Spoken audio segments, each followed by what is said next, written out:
ladies and gentlemen, tonight the Schuylkill Area School District is honoring the parents of the senior members of the football team and cheerleaders. We wish to thank these parents for their numerous sacrifices which enable these young men and women to participate in these extracurricular activities. The 2000 senior cheerleaders. Angela Lacavage, daughter of Mr. Thomas Lacavage and Mrs. Annette Nagurski.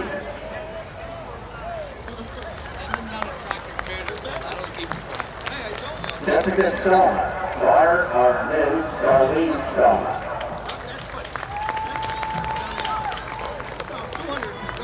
Melissa Tomcavage, daughter of Mr. and Mrs. Joseph Tomcavage.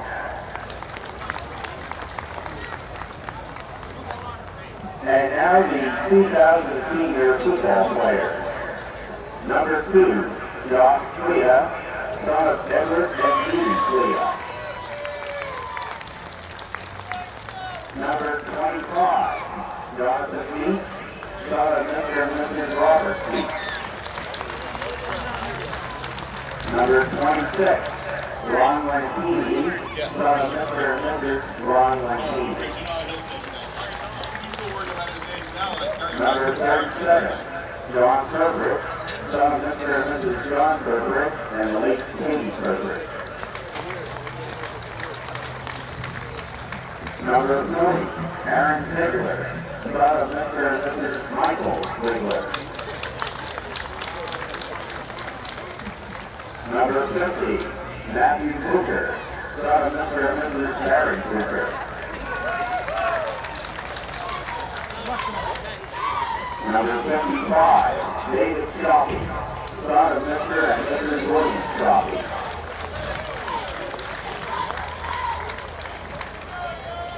Number 64, Jared Smith, grandson of Mr. and Mrs. Robert Smith.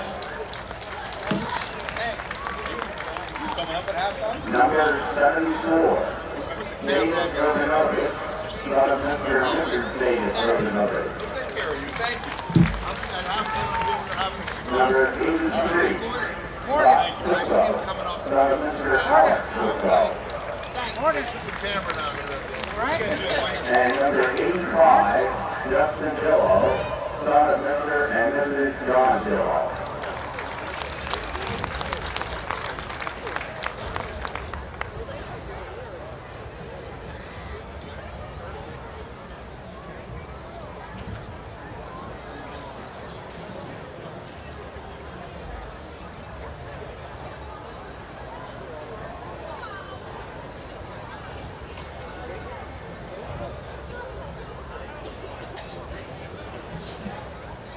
And ladies and gentlemen, these are the senior members of the cheerleading staff and the Mount Carmel area recreational football team.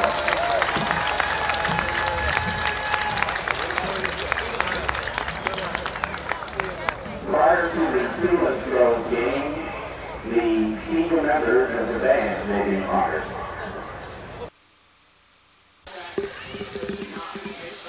Good evening, ladies and gentlemen, and welcome to the Silver Bowl here in Mount Carmel, where tonight, again, it's Football Friday here in the area, and tonight the 6-0, number 1 in the state-ranked AA Mount Carmel area Red Tornadoes play host to a very, very old foe, the 3-3 North Schuylkill Spartans, weighing a match that has gone back to 1893. Oh, so. I'm telling you what, you're talking. This is something like the Shamokin games here. You're right, it goes all the way back to 1893.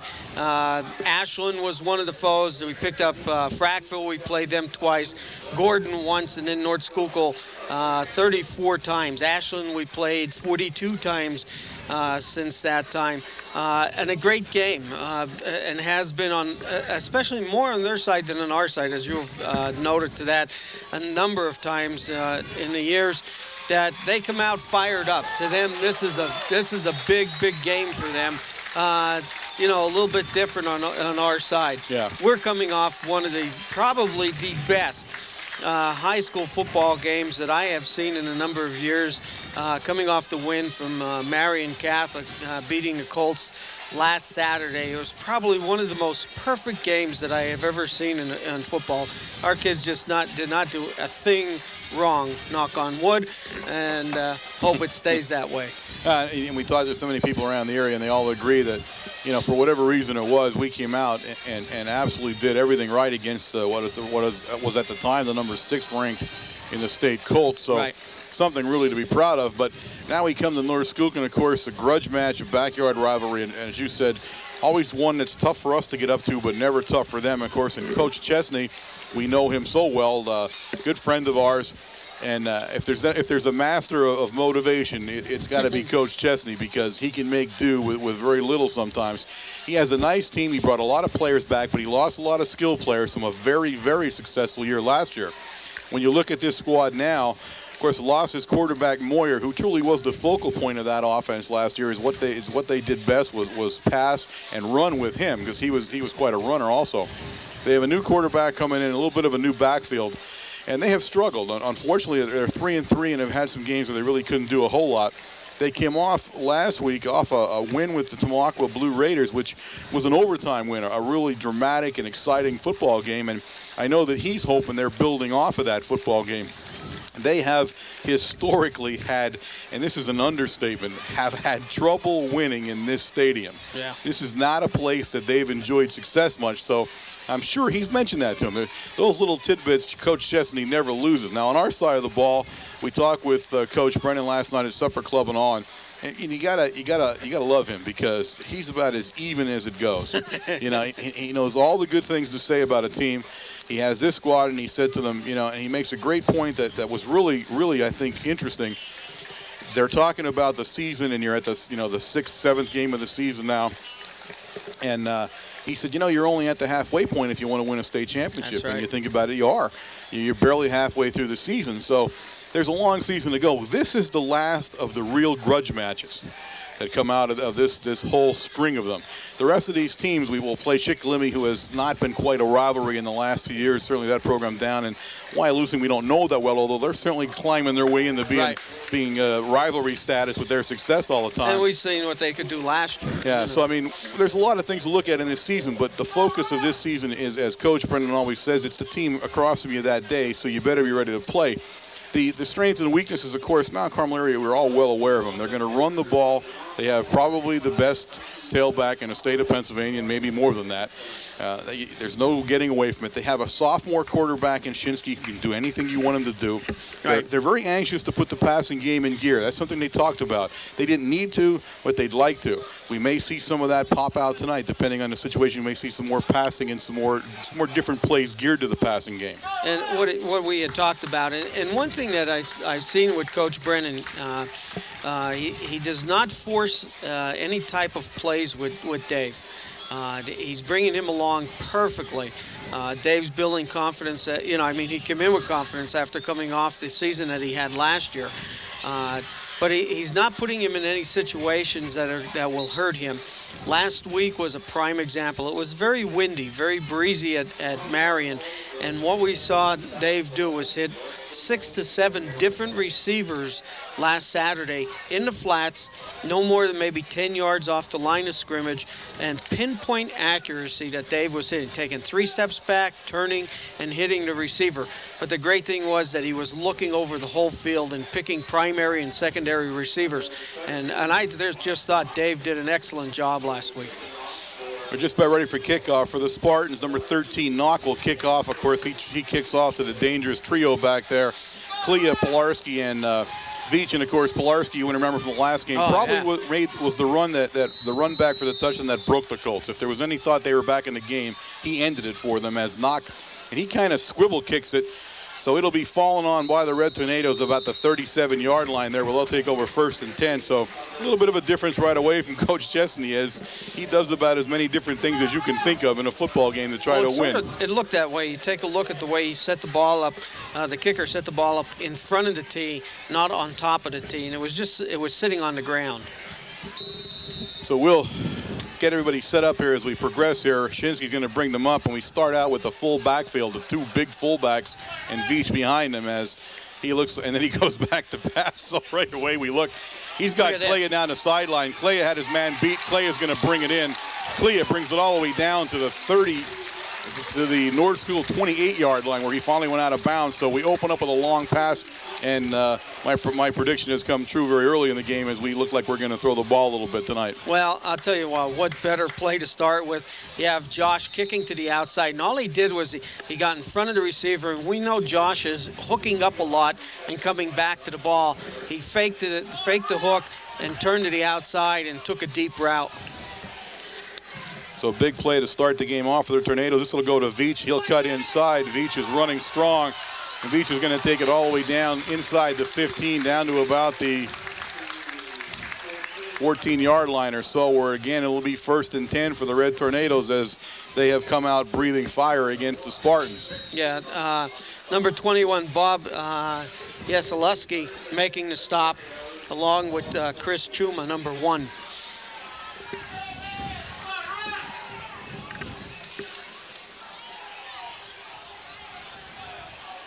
Split backfield, and he's going to bring Lentini in motion, but he hands it to the big guy, Ziegler. And Ziegler at that time is going to be stopped. He gained about a yard, but number 13, Knock on the play. Knock made some penetration and brought the big fullback down for very little gain. And he has proven to be a very elusive back after the last few games. When he gets loose on you, you do not want to be in front of him. Again, it's the ability of this team, and with Veach. And Veach, if he doesn't carry the ball, he's a great decoy against any defense. Brings a 2nd and 8. That was a 2-yard gain as Veach now at the ball. Veach breaks into the secondary. He'll take the ball all the way down to about the 1-yard line where it'll be 1st and goal. Watch the replay here as you see him, and he's running with authority again. And, of course, we've said everything we can say and then some about what he's doing out there. But he seems to be running very freely, and the Spartans are having trouble very early stopping us. And now with their back to their goal line, Ashinsky will bring them up 1st and 1 from the 1. Gives it to Veach. Oh, we don't see a signal. He may have stopped Veach. If he did, they stopped him with, they stopped him about the 3-inch line there. He's barely at the edge. The right cornerback, number 2, Paul Korupchak, coming in and making a good stop. Filling the hole very well on that defensive side. So 2nd down, and now Brown goes into the lineup, one of the big guys, and he'll get in that backfield along with Ziegler, and then it's going to be punishing to try to stop them as they'll run behind the 2 big guys and try to pop it over.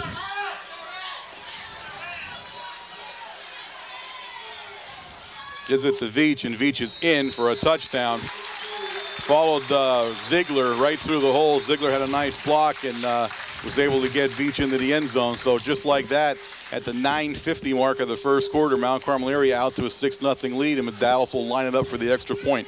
And Matt Medallis had an excellent game last Saturday, putting every one of his extra points through.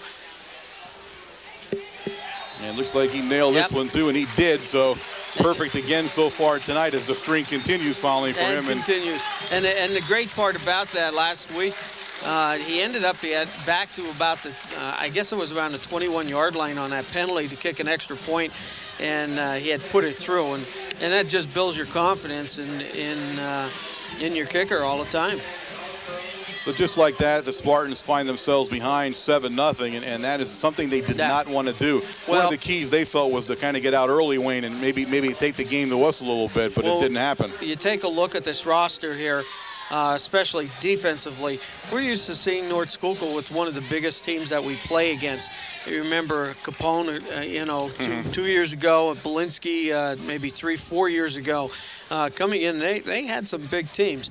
Now, on the defensive side, I see 2 kids topping the scales, one at 220, 215. Everybody else is under 200 pounds. In fact, everybody else is under 190.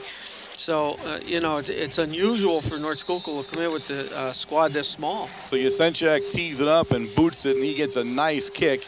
He's going down to number 32, and that is Smith with the ball. Smith is looking for an opening, and he has a nice return. He brings it up over the 30-yard line out to the North Schuylkill 32-yard line, where it'll be 1st and 10 Spartans in their first offensive series of the night. Jared Pilarski getting in on the hit, but you see some of the speed on Pilarski on that play there. coming down the sidelines, and he's one of the key men. He's supposed to keep everybody to the inside. Saw the play going up the middle, and you could see him just streaking across the field to get in on that tackle. So number 10, Dieter, the quarterback, he'll bring them up.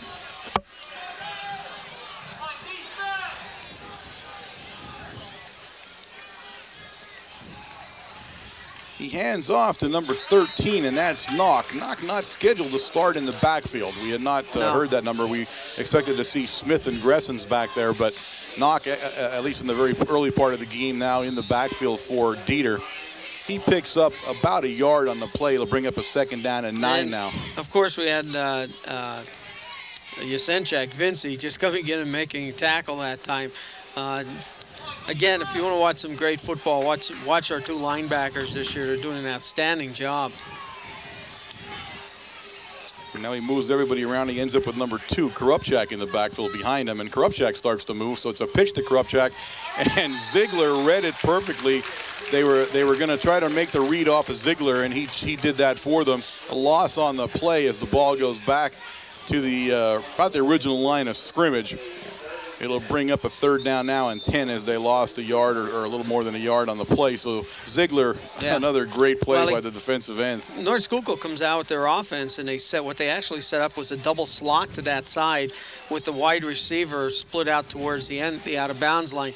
But I think one of the slot men were supposed to come down on Ziegler and block him out, and nobody did. I guarantee he wasn't supposed to be free like that, so we'll have to watch and see if they run that play again. Mount Carmel shows a blitz, and it does.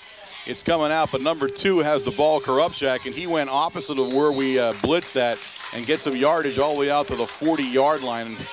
About the 39 when they finally place it down. So it'll bring up a 4th down and a punting situation for the Spartans.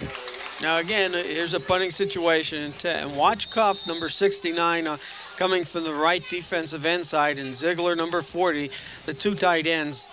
Both of them, every punt so far this year have been close to blocking something. Back deep for, I believe that's number 2, Wayne. Is that Korupchak for the yes? Yes. High snap, but Korupchak gets it in there and gets a nice punt out. It goes and bounces right in front of Veach, but bounces the other way. And they'll down it at the Mount Carmel area 29-yard line. The Red Tornadoes will take over on offense. And so far, not much from the Spartans on offense. And Mount Carmel area running all over the field in their first offensive series. So the Spartans need to keep the game close if they're going to win the game. I mean, that's what they were hoping for, to get out some emotion there and get some some momentum going their way, and that's how they're going to stay in the game early. But they're going to have to do that very soon here. They're not going to be able to allow us to move up and down the field early on the game. Shinsky goes back to pass. He finds Clea over the middle, and Clea tries to split, stays up all the way out to the Mount Carmel area 48-yard line. Again, a 1st down. And we're clicking on all cylinders offensively still here. You take a look at, and it was just a small fake to Jonathan Veach. He stayed in to block for Dave, and Dave had more than enough time just to sit back in the pocket to watch what Clea was doing. And I think Matsura was out on the right-hand side over there, so we had only 2 men out on the pattern. This time Veach with the ball, and he does his usual. Veach takes it over the 45 of the Spartans all the way down to the 41, where it is 1st down again. Mount Carmel has only had 1st down so far here in the first quarter.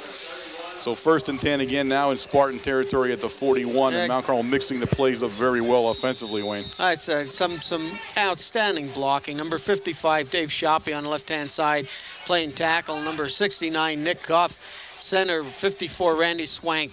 The right guard, number 50, Matt Booker. Number 59, Nick Bierster, the right tackle. You take a look at some of you want to see some fine blocking, trap blocking down there. You watch the center, the core of that line, and you'll enjoy a football game. Ziegler on the carry, takes it down just to about the Spartan 35-yard line, brings up a 2nd and 5 on the play.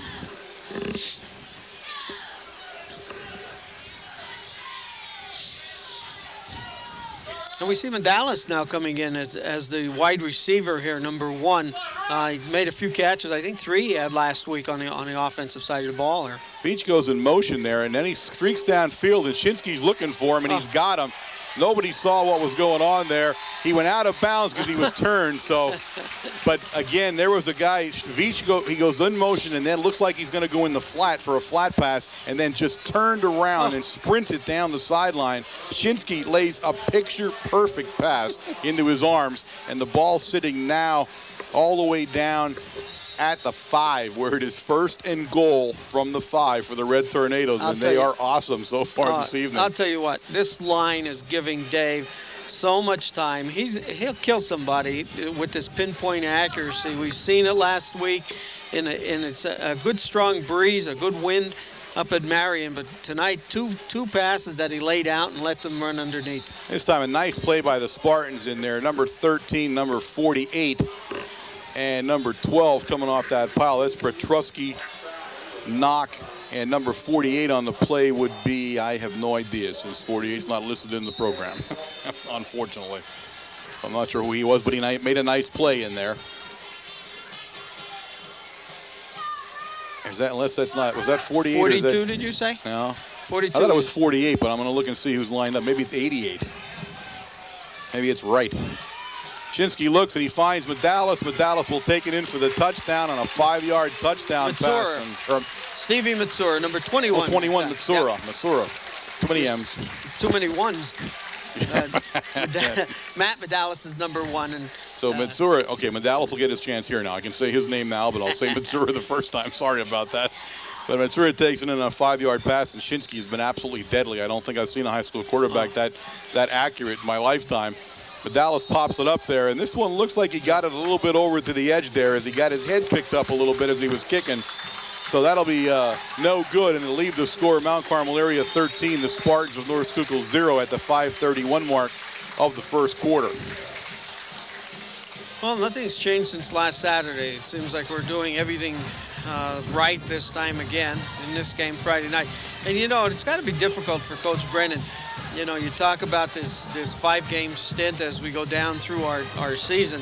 And, you know, no matter what, once you get past this, it has to be difficult for Coach to keep the kids focused on the game to game to game. You know, you get down there and all of a sudden, you know, you might get someone looking ahead to the next week or whatever. And, you know, Coach has just done an outstanding job of keeping them in the game, keeping them week by week, and this is it. So Yasenchak lines it up again, and he's had plenty of practice and kickoffs in the last few weeks here for the Red Tornadoes.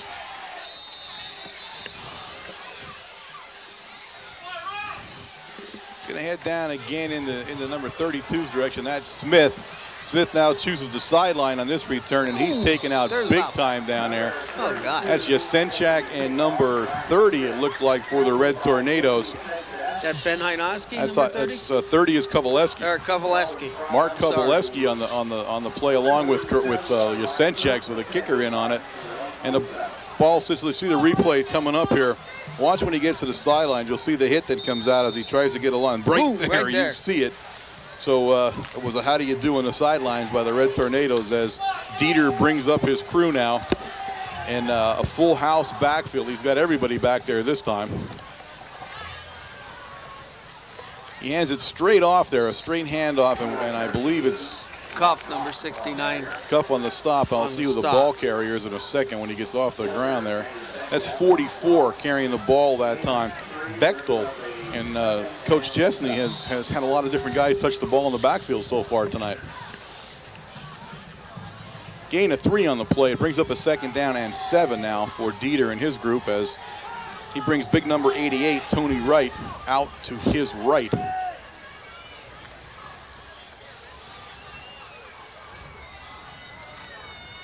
He's going to hand off to Smith, and Smith is absolutely caught dead in the backfield by Booker. Matt Booker comes in from the right side to make that tackle. A nice play by Matt defensively. That's a loss on the play of about a yard or so, so now it brings up a 3rd and 8 for the Spartans as Booker wreaking havoc in the backfield there. 21 into the game for the Spartans now. Yeselowski. Bobby Yeselowski's a 5'7", 150-pound senior. As he comes in with a play from Coach Chesney, and Dieter lines him up.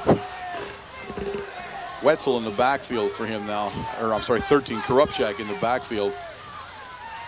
And he's going to go back to pass. He's looking downfield, and he has the big guy. That's 88 right. And we'll see where they place it. I don't believe he got the first down. He turned and struggled, but where they place it, and we'll see the angle of that in a second. He's very, very close, and he did. They gave it to him. So first down, initial first down of the game is big number 88. Tony Wright hauls in a pass from Dieter, and the Spartans finally got moving a little bit here.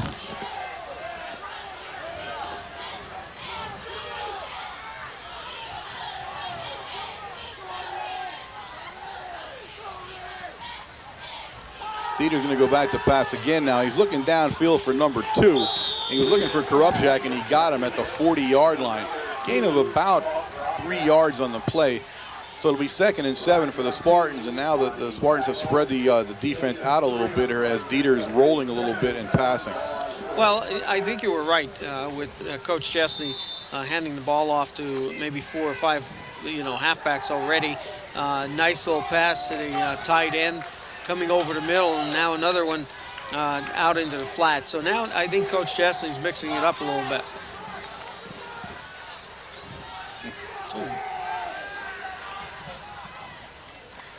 So Smith is going to drop back and pass. He's looking for Wright.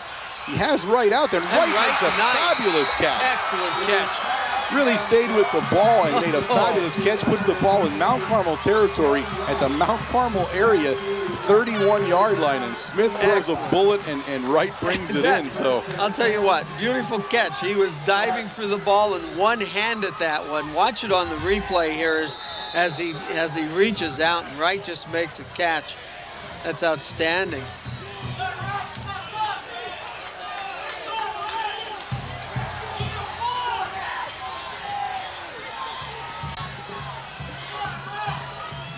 The Spartans with a spark here. Korupchak comes in motion towards us. And Dieter keeps it again, and Dieter's going to pass. He has a nice run there as he can put out of bounds about the 25, but I'm going to absolutely truth with you, and I don't call these very often, but Ziegler was tackled to the ground. Yeah, well. as he would have made the play. I'm not sure how anybody missed that one, but Dieter with a nice play, and Dieter will pick up about 7 yards or so, or 6 yards on the play. Should bring up a 2nd down and 4. Randy Swank coming over from his tackle position to make that stop out of bounds. I saw the ref actually reach in his pocket on that, and he didn't pull it out, but I'm not sure how he was looking at that. This time we give it to Korupchak, and he has some room, and he's brought down hard by Veach, but not before he picks up a first down, and that's a play you don't see very often. In fact, he handed it off to him so hard he almost knocked him over. Yeah, that's the second time they ran that. They did pick up some yardage down here about the 30-yard line. Picked up about 8 yards the last time they ran it. But you're right. I don't know if the defense realized he had the ball or not because he was stripping and almost fell himself. So Veach actually saved the touchdown there. Otherwise, Korupchak would have taken it in. The ball down at the Mount Carmel area, 17-yard line here as the Spartans are driving. This time he shifts around, he leaves number 13, Knock, in the backfield. A flag down, and that's probably going to hit the Spartans. It'll bring up a 1st and 15, it looks like. Depending on which way we're going here, let me see. And we're not going to make it 1st and 15. Offside, okay. Offside on the Tornadoes. The Spartans just turned around and started marching back. But it's against the Tornadoes, now brings up a 1st and 5 for the Spartans. The ball at the 12-yard line now. And the red defense now is getting a test.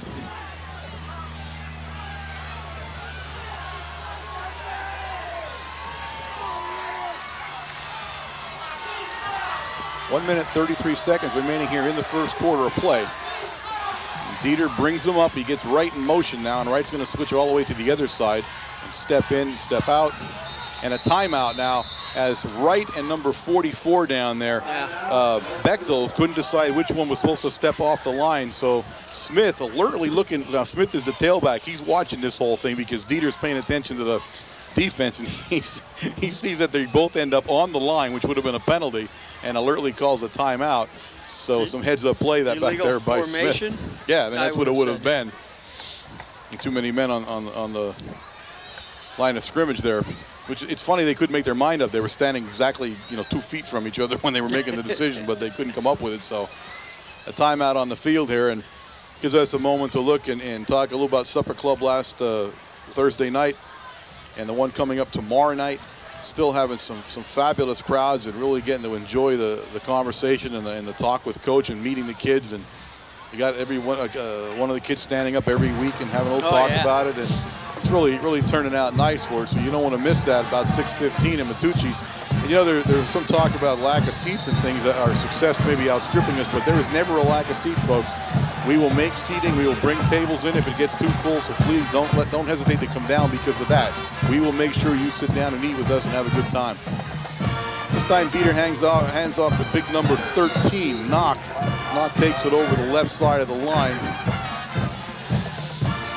Getting off the bottom of the pile down there again is Booker. It looks like Brown helped him out a little bit there. It'll bring up a second down and probably 4. Looks like it was a short 2-yard gain. Some good surge by North Schuylkill's left side offensive line there to pick up that tough 2 yards. A second down and 3 now when they place the ball. You're right. It was a 2-yard pickup there. So 2nd and 3 now for the Spartans. The ball on the 10 of Mount Carmel area. And he leaves number 2 in the backfield, Korupchak, who he pitches to. Korupchak at number 6, Yasenchak makes a fabulous play from the linebacker spot and takes him down. They'll put the ball down just inside the 10, so almost no gain on the play. Yasenchak, you see how smart he is coming from that linebacker's position. They've run that play. North Schuylkill has run it at least 3 times already tonight. They put a double slot on the right-hand side. They give you power that way. They shift the remaining halfback just to the left a little bit, and they pitch to him going to the right. And all Vincey did was just pick the gap and ran through it, and when it ran to his direction, cut the field off. So 3rd and 3 now for the Spartans as Dieter brings them up. Smith in the backfield, and that, ladies and gentlemen, is the end of the first quarter of play with the score of Mount Carmel area 13, the North Schuylkill Spartans 0.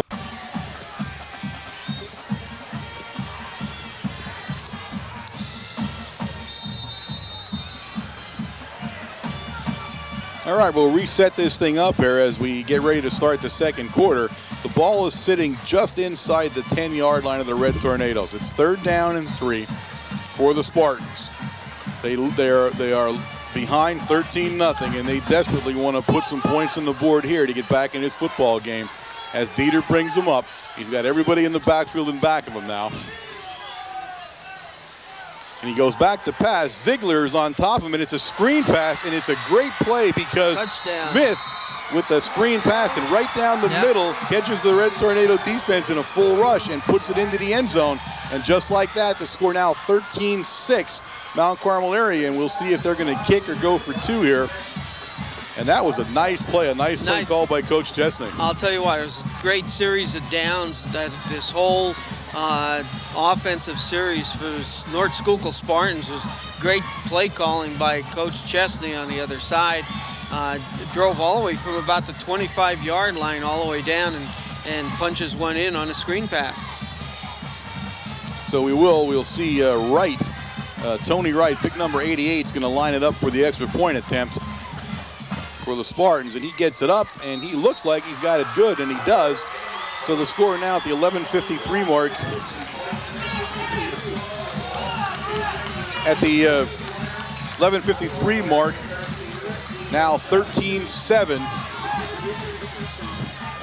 Mount Carmel area. We got all kinds of talking going on between our own group going here, so bear with us. But the Spartans, just like that, back in the ball game, and we said that's what they had to do to avoid being blown out of this thing. And the Red Tornado defense, I'm sure, smarting a little bit because that's the first time they've given up a touchdown like that, I think, that early and that easily. So they're going to be talking among themselves a little bit. The key play there was they picked up the 5-yard penalty down from the 20-yard line down to the 15. And when they had a mix-up between Wright and the other tight end, they called timeout right away without running the clock out. And I thought that was a crucial play for them without giving them the 5-yard penalty, moving them back to the 20-yard line. Yeah, that was Smith making the smart move back there, watching the problem and knowing what to do about it. Korupchak lines her up and whacks it. I'm sorry, that's Knock, not Korupchak. Knock lines it up. Clea with the ball. Clea's in the middle there. And he'll finally be brought down over the 35-yard line up to about the Mount Carmel area 37-yard line. Well, they'll take over on offense, and now much more tighter of a game, Wayne. Oh, definitely, and it's good to see. It's good to see that, the Spartans didn't fold after, one quarter, and you're down already 13 to nothing, and especially the way the Tornadoes were driving. They were just moving the ball up and down the field, picking up first down after first down, and Spartans held tough, and they come back and scored. Pitch back to Veach. He's going to try to get around the end here close to our bench, and he does. He puts it over the 40 up to the 42-yard line. Gain of about 4 in the play. Bring up a second down and about 6 for the Red Tornadoes. And the Spartan defense now with some extra added motivation and a little bit of uplift there as they're going to be playing tougher. Well, they've always been noted. They run a 5-2.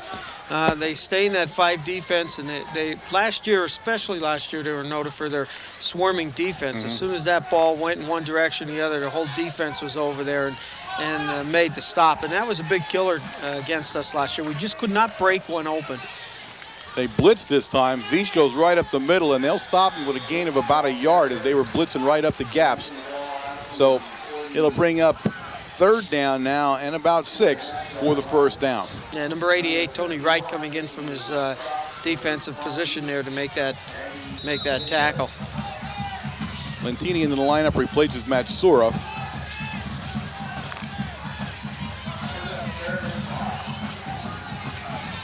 Puts Lentini and Clea out to his left.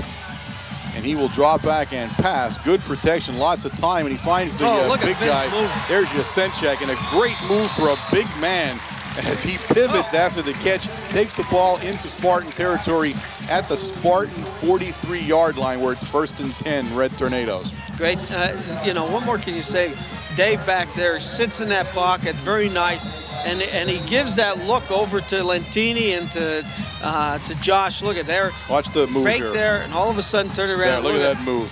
Nice move. You're talking about a boy that's going 215 pounds there, tight end. Veach right up the middle. Flag down as Veach went down in a kind of a funny manner that time, the way he fell. I'm not sure what happened there. I believe they may have got his face mask. I'm not sure the way he fell. Nope, holding Mount Carmel area. So a penalty against the Big Red. Was that the first of the evening? First one of the evening. First time we've seen the yellow flags out. So that's going to push the ball back. We'll see where they finally set it down at. The guy on the far side is marching it off without the guy with the ball. So it's going to go back over to midfield stripe, though, all the way back down to the Mount Carmel area 49-yard line. It'll bring up 1st down. And let's see, 1st down and about 20, maybe? No. Close to 20. About 18, I guess, altogether. 1st and 18 now, and Shinsky fakes it, finds Clea, and Clea, a nice play on the play. Clea made a nice catch, but the guy that made the play there was number 2, Korupchak, because had Clea gotten past Korupchak, that could have been a touchdown. And all Clea was looking for is to break to the inside and just run that slant position right down across the field. And Korupchak, and I'll tell you what you're doing is you're testing that defense. You're getting Clea on one-on-one against somebody, and you're hoping that Korupchak, Coach Chesney is hoping that Korupchak makes that tackle open field, and that's one of the worst tackles you could make. 5-yard gain on the play, brings up a 2nd and 13, and Shinsky now again back to pass. This time he sees number 26, Lentini. Had him open down around the 35-yard line, but got through his hands. It'll bring up 3rd down now and 13 for the Red Tornadoes. As we have done what I thought we might do is throw the ball out here tonight, at least here in the early going. Well, it's a good time to start. You're starting to get down towards that postseason play. We've been running the ball all season long. Using the pass when we needed it. You need to pick up that 1st down, it's 3rd and short or whatever, or you want to pick up some extra yardage. We're hitting the nice flat passes. But I think we got to start letting Dave loose a little bit and letting him throw the ball and getting used to sitting in that pocket. Shinsky now again back to pass. A little pressure this time. He's looking for 21. Matsura, he's got him all the way down at the North Schuylkill 25-yard line as Matsura hauls it in. And there was a couple of guys there we could have looked at here. Yeah. See the replay. Matsura making a real nice play on the ball. See the pressure up the middle. Shinsky lets it go, and it was put right where you had to be because number 2, Korupchak, had some pretty good coverage on Matsura, but not close enough to keep him from catching it. And it's now 1st and 10 for the Red Tornadoes down at the 25, 26-yard line of the North Schuylkill Spartans. Single guy in the backfield is Ziegler, and he's loose, and he is loose. When he's loose, it's like a hand grenade with a pin pull. Yeah. As he's looking downfield there. And you know what? I was just looking at him through the binoculars, and he's looking to see who's there and what he should do, where he should pick his field and go. Pick up 9 yards. He's averaging at least 7 to 8 yards a carry. Yeah, and a nice play again. And again, the lone guy in the backfield, so you only had one choice to hand it off, and he still picks up about 9 on the play. So now we have a full house backfield with the big guys. We give it to Veach the opposite direction. Veach picks and chooses his way down to about the 11-yard line, where it'll be 1st and 10 for Big Red as they now threaten the Spartans once again early in the second quarter at the 8:48 mark. Some great blocking there.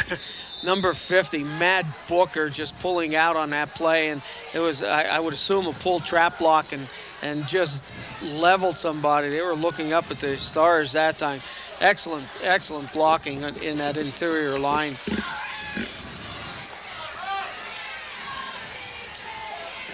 Well, 1st and 10.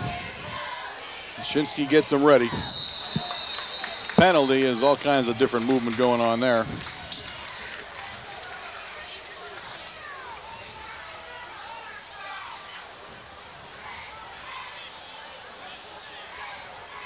Offside against the Spartans on the play, so it'll bring the ball down to about the 6-yard line, where it'll be 1st and 5 from the 6 for the Red Tornadoes. Again, here we can, nice drive coming back.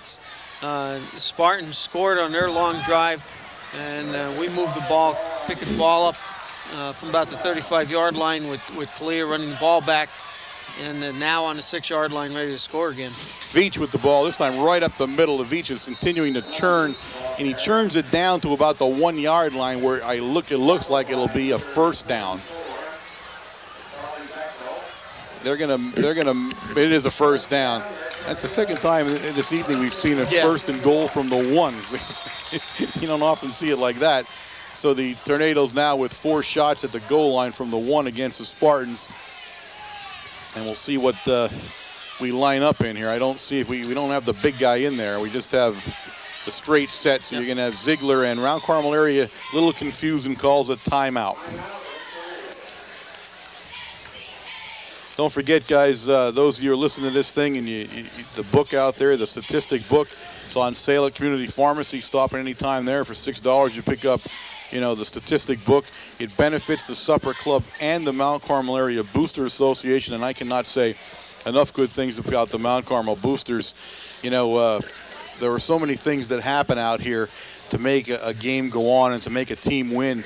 And many of those things, in fact, probably 99% of those things you don't see. Right. And that's booster people out there, working at night, working on the weekends all year round. Because it's not just, a 3-month ordeal for them, although it's when it's most intensive. But you got these people out there. Many are parents. Some are just people who are supporters of the program, a lot like Supper Club. That's correct. Who do it for the good of the program. But it all goes back to the kids. That's the main thing. They plow it all back into the program. And you don't ever want to forget what's going on out there. There's just so many unsung heroes in this program, and I take my hat off, especially tonight, to the Booster Association, because those people really have it going and know what they're doing. So try to pick a book up and help both of those organizations out.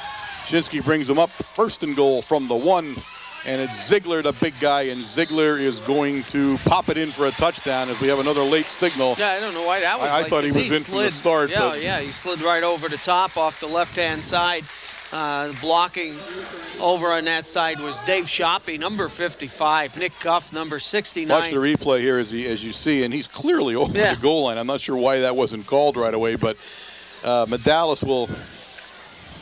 No, he won't. Looks like maybe we'll go for 2 here. We will. We're moving it over on the hash mark. We're giving ourselves a little bit of room to the right. Number of plays that we run off this, we flood the zone. That's one, or we pitch it to Johnny. coming to the right side. Well, it's 19-7 here at the 7:33 mark. We put Matsura and Clea wide, and he's looking for Veach, and he's got him. As Veach got matched up with the linebacker, and that was truly a mismatch, as the linebacker could not keep up with Veach as he popped out of the backfield. So the two-point conversion good, and now Mount Carmel area jumps out to a 21-7 lead over the North Schuylkill Spartans here about the midway point of the second quarter. A great play calling, because we had Matsur and Josh Clea clearing the zone out and running for the goalpost from the right side, and all John had to do was run for the out-of-bounds line, just give himself a little bit of distance between the linebacker and himself, and of course Dave just lays it right in perfect position for John to catch the ball. So the big guy Yasenchak, who has really made his mark on the field this year. You know, he was so extraordinary last year, but he really seems to say that this is where he comes into his own. And again, a junior. Yes. So if you're the opposing team, you've got serious problems awaiting you next year too. But he'll tee this thing up and kick it deep down there. He's got number 2, Korupchak, in the center of the field. And that's going to go out to 32. That's Smith, all the way down at the 4, where Smith begins to bring it up and eludes one tackle. But number 3 for the Red Tornadoes is going to be the guy that brings them down, and that's Dara on the stop, all the way down at the North Schuylkill 16-yard line or so. Great kicks. I'll tell you what, Vincey's starting to put the ball down there. You know, Smith standing on the 10-yard line and had to go all the way backpedal to the 4-yard line. So Vince is starting to pop the ball and put the ball down pretty deep. So Dieter brings him up. Ball deep in his own territory. He's going to hand off inside there to big number 13. And Knock is going nowhere as Yasenchak and Matsura team up and nail him in the backfield. A little help from Cuff there just to say, how's it going, guys, as he got in on the end. But looks like he lost a yard on the play, so it should bring us 2nd and 11 up now, as the defense seems to have taken the first 7 points personally. Yeah, Booker comes off down. We have number 55, Dave Shoppy, going in at that right tackle position. And they kind of move around a lot. Yes, we've been putting different people in and out. Looks to the pass as he rolls out quick, and he's trying to find number 2, and he does. It's Korupchak, but a very short yardage. He gains about 3. It'll bring up 3rd down and 8 now. And Justin Dillow, number 85, coming in to make that stop. So a very short yardage pass. As one thing we do notice about the Spartans, it looks like the game plan offensively, passing-wise for Dieter, he will continually roll. Right. He's not set up in the pocket, and it's a good game plan. We've seen other teams try to pocket pass in the past few weeks, and it's turned ugly as the pass rush is just relentless. You got to give him some time. Between and Cuff and Ziegler there, you know, you don't want to sit in that pocket too long.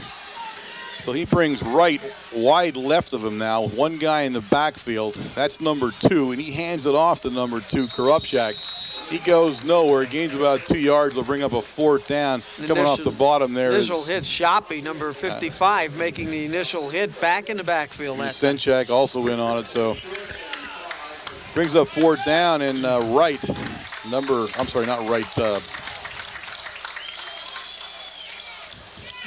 Yeah, 88. No, he didn't kick the last time. No, it's going to be number 2. Korupchak is the kicker. Wright was standing back there, looked like he was thinking about it, but Wright, I knew he wasn't the punter. So number 2 knocked back, and he's going to be standing back around his 8-yard line when he kicks it. So good field position for the Red Tornadoes, and they're standing at their midfield as Ziegler nearly blocked it, but a nice kick.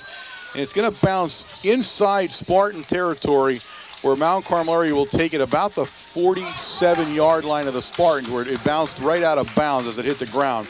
So nice field position for the Red Tornadoes as they line up for a 1st and 10. And that whole play, a lot of pressure that time by Ziegler. I don't know how he missed the ball, to tell you the truth. He was that much on top of it. But Korupchak, number 2, gets a great kickoff, and the reason is that he wasn't watching Ziegler, he was watching the ball, and that's what a punter is supposed to do. Well, Shinsky brings him up in a much more wide open offense than we've seen.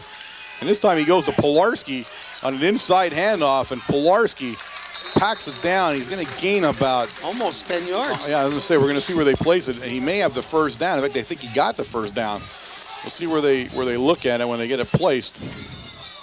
Jared's starting to come into his own now in these football games, and you know, he's getting not a lot of experience running on offense. He's doing more special teams for us than anything else. But I'll tell you what, the time that he is in, he's certainly making good time of it. They're going to measure it sooner or later when they decide what line they want to mark it at. As they bring it, I mean, very close. It's hard to tell, a little bit of an angle from us, but he's very close if he hasn't gotten it. It's a matter where they set it down at and where the chain goes down, and it is about a first down. It was very close to call, though. So Pilarski picks the first down up on a 10-yard run on the old inside Sally handoff going there is what it used to be called. Yeah, it's just misdirection, and the great part about that is, you know, we said this before, John Veach, you know, moving to the right, and it's a misdirection play, and he's taking people with him, the linebackers, and they're vacating their positions. Shinsky goes back to pass. He's under some pressure, moves around a little bit. Now he's thinking of, I think that was a little early. Number 2 on the play just got a hold of Veach a little bit too early. Korupchak. Now it was Lentini. Lentini. It'll be pass interference on the Spartans, and they'll mark it down there. Just a little too anxious. He saw what he needed to do. The ball was coming in there, and he got to him just before the ball hit him. So a penalty against the Spartans, and the Red Tornadoes are over there looking around to decide what they want to do. Nice movement there by Dave. Some pressure by the Spartans that time, kicked Dave out of the pocket, and did make some motion towards the left side, and looked like he was going to take off with the ball, and watched where the line of scrimmage was at, and of course threw the ball to Lentini right before he did reach the line of scrimmage. Heads up play by Dave. Takes the penalty will take the ball all the way down to the Spartan 21-yard line, where it's 1st and 10 for Big Red, and Yusenchak, the big tight end, brought the play in there. And we'll see if he brought his own play in. So he's going to line up over to Shinsky's left. We put Veach in motion, and it goes to Veach as Ziegler gets a nice block on the end there and springs Veach out. On the play down there Number is 2, Korupchak. Korupchak looks like 31, Fideko also getting some action in there. Veach takes the ball down. It's about an 8-yard pickup, so it should bring 2nd and 2 now for the Red Tornadoes. The ball sitting on a 13-yard line of the Spartans.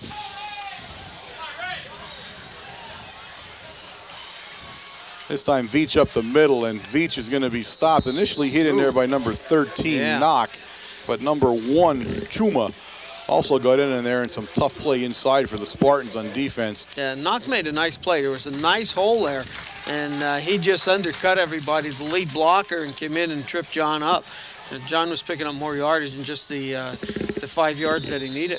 Yeah, he did pick the first down up, though, and it's going to be 1st and 10. The ball is outside the 10-yard line, which sets up the possibility once again of a first down inside the 1.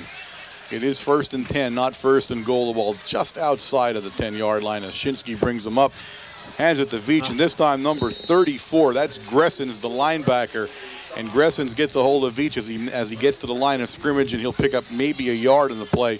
It'll be 2nd down, and I would say still about 10. We didn't quite even get a yard out of it.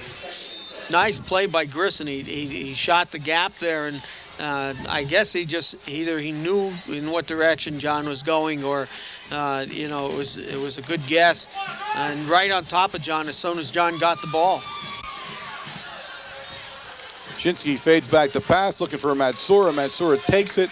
He's down about the 6-yard line of the Spartans, so it's going to bring up a 3rd down now, and probably about a long 5, because it's actually inside the 1 for the first down.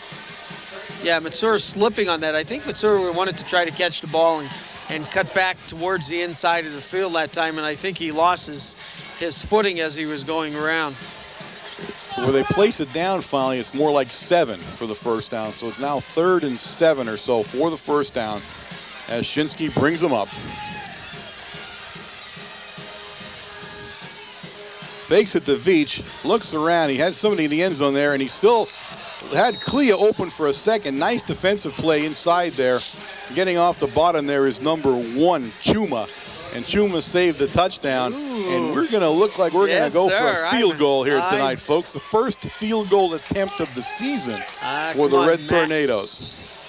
But Dallas will put it up, and how long is that going to be, Bo? This is going to be a 24-yard field goal. And he can do it. He did it last week. All he has to do is follow through and keep his head down. Yeah, last week it was an extra point attempt. That was the only difference in it. He has Dallas. Oh.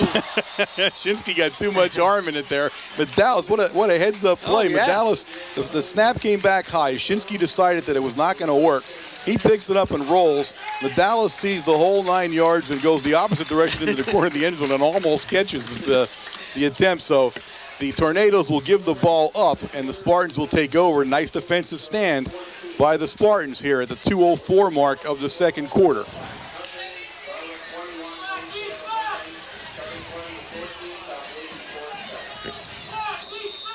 Unfortunately, they take the ball over very deep in their own territory. The ball sitting at the Spartan 6-yard line where they're 1st and 10. Dieter brings them up and has everybody kind of standing in a backfield again. He's going to go back to pass, and a nice play. He looks for right, and he's got right, and he has a blocker out there. That's hard to believe. So he's going to be run out of bounds, but not before he picks up some big yardage. Matsura actually finally puts him out. A little help of Yasenchak and Veach, but sort of a mix-up there. Believe it or not, Matsura was out playing a corner position. Lentini comes up and took the right linebacker position. Yasenchak kicked over to the left. On that play there, if you're watching this game, Justin Dillo was hooked and drugged down at that time, right before the same thing. Yeah. Shotgun formation now for the Spartans as they've got everybody out to Dieter's right, and he looks and finds right at the 34-yard line where it's 1st and 10 for the Spartans. That's the first we've seen that play tonight. Yeah. As he went trips right and shotgun formation. And I'll tell you what, the one that makes the play there is number 69, Chris Cuff, because the halfback that was leading out of coming out of the backfield, he was looking at him. Dieter was looking at him the whole way to catch the pass out in the flat, and of course, Cuff comes out to cover him and took that receiver out of the pattern. Number 2, Krupchak comes in motion, and Dieter's looking for him. And Dieter was under heavy pressure, but he picks up right again. And right, number 88 is 6'2", 215. He uses his height on the play as it's a kind of a jump pass. The Red Tornadoes, or somebody calls the Spartans, I believe. Of course, Spartans have called timeout. There's 59 seconds left. The ball sitting at the Spartan 48-yard line. And 2 nice pass plays in a row there. That was a very good play by Dieter as he was under heavy pressure and kind of lobbed it up there and hoped the big guy can make the jump for it. I'll tell you what, he did go up very high for that pass, and all he had to do is get behind the linebackers on that play, and it's exactly what Wright did. And Dieter had laid the ball up in the air in a high lob pass for him to catch it. So we'll see what Coach Chesney's got going in there as he takes some of the longest timeouts. He gets every second out of his timeouts as he trots off the field over there. And now he put everything to Dieter's left, and he goes back and shotgun, and it's going to be offside on the Spartans as somebody moved a little too quickly before the snap, and that'll knock him back 5 yards, bring up 1st and 15 on the play. But now we saw the exact play, just going the opposite direction, exact formation. He ran trips left the last time. Now he's running trips right to the right. And the reason is that he wants to see if he gets complete coverage. He did on the left-hand side. Everybody was covered man-to-man, and nobody was left open. Now, we've seen a number of games this year when we run trips one way or the other. Allentown Central Catholic was one that stood out in my mind, that as soon as we ran trips, they didn't know how to cover. We did have a man free, and they called timeout before we had snapped the ball. Well, 1st and 15, there's still 59 seconds. Clock never moved from the offside penalty, and they go back in the exact same formation as they did before the penalty. Dieter looks directly there. Now Dieter's in trouble this time, and he's going to go down. 31 Brown put the initial pressure on, and then he's brought down in the middle down there by 54 Swank and 69 Cuff with a little bit of help from a couple other guys. So a sack on the play for the Spartans as they now try to desperately line up quickly as the clock is ticking for them. And lines them up pretty much in the same formation again. This time a little more time on the play as he looks, and Ziegler. Hooked. I swear, Ziegler hooked him as he was going by, and I guess Dieter didn't want to take the chance of either throwing the ball into the ground or fumbling it, and he took it down and hit the ground. That was a very interesting play. I don't know if you see that we have a replay of that coming up or not. I'm going to wait and see if we do. I didn't think he got hit that hard to go down. No, it wasn't that he got hit. I think Ziegler, as he was going by, hit his arm that he was holding the ball in. Oh. And I think he did not want to lose the ball on a fumble. Okay, all right, that could be too. That just was a very odd looking play there as he got hit. So he's going to bring up a third down and about 22 yards now for the Spartans. The 22 yards is kind of here nor there right now as they only have 22 seconds left. So they're going to be going downfield. Look for the big guy, 88, as that's where the most success in the passing game has come from. And you want to always keep going to the guy that's doing it for you. So that's where I think they're going to head. They're going to have to protect him. This is the first time now, and you notice we talked about this a little bit earlier. When he was sprinting out, he was not being sacked. But he also can't throw long. Right. He doesn't have the arm to throw that long. But when he goes back into that shotgun formation, it becomes a pocket passer. Now the last two times he's been sacked doing it as the defensive pressure is tough. And we line up in exactly the same formation for the third straight time as Dieter will take the pass in the shotgun. He looks quickly down there, and the old hook and ladder. The ground. His knee was on right. He went to right, but he was doing the old hook and ladder play there. And a nice thought there on the play by Coach Chesney, but Wright had actually touched his knee to the ground before he threw the ball back to the player, and that's Brian where he'll be Smith, down. The tailback, he was moving on that play when he got the ball. So a nice play by the Spartans, but just a little trouble executing it right at the end there as Wright got his knee down. So we might see that play again sooner or later. This time we're going to come the other way to the left with that formation. It is fourth down with 18 seconds left. This time Dieter under heavy pressure this time. He looks downfield and he's got number 2, and that is Korupchak. Korupchak does not get enough for the first down as the ball is going to be sitting down at the Mount Carmel area 45-yard line.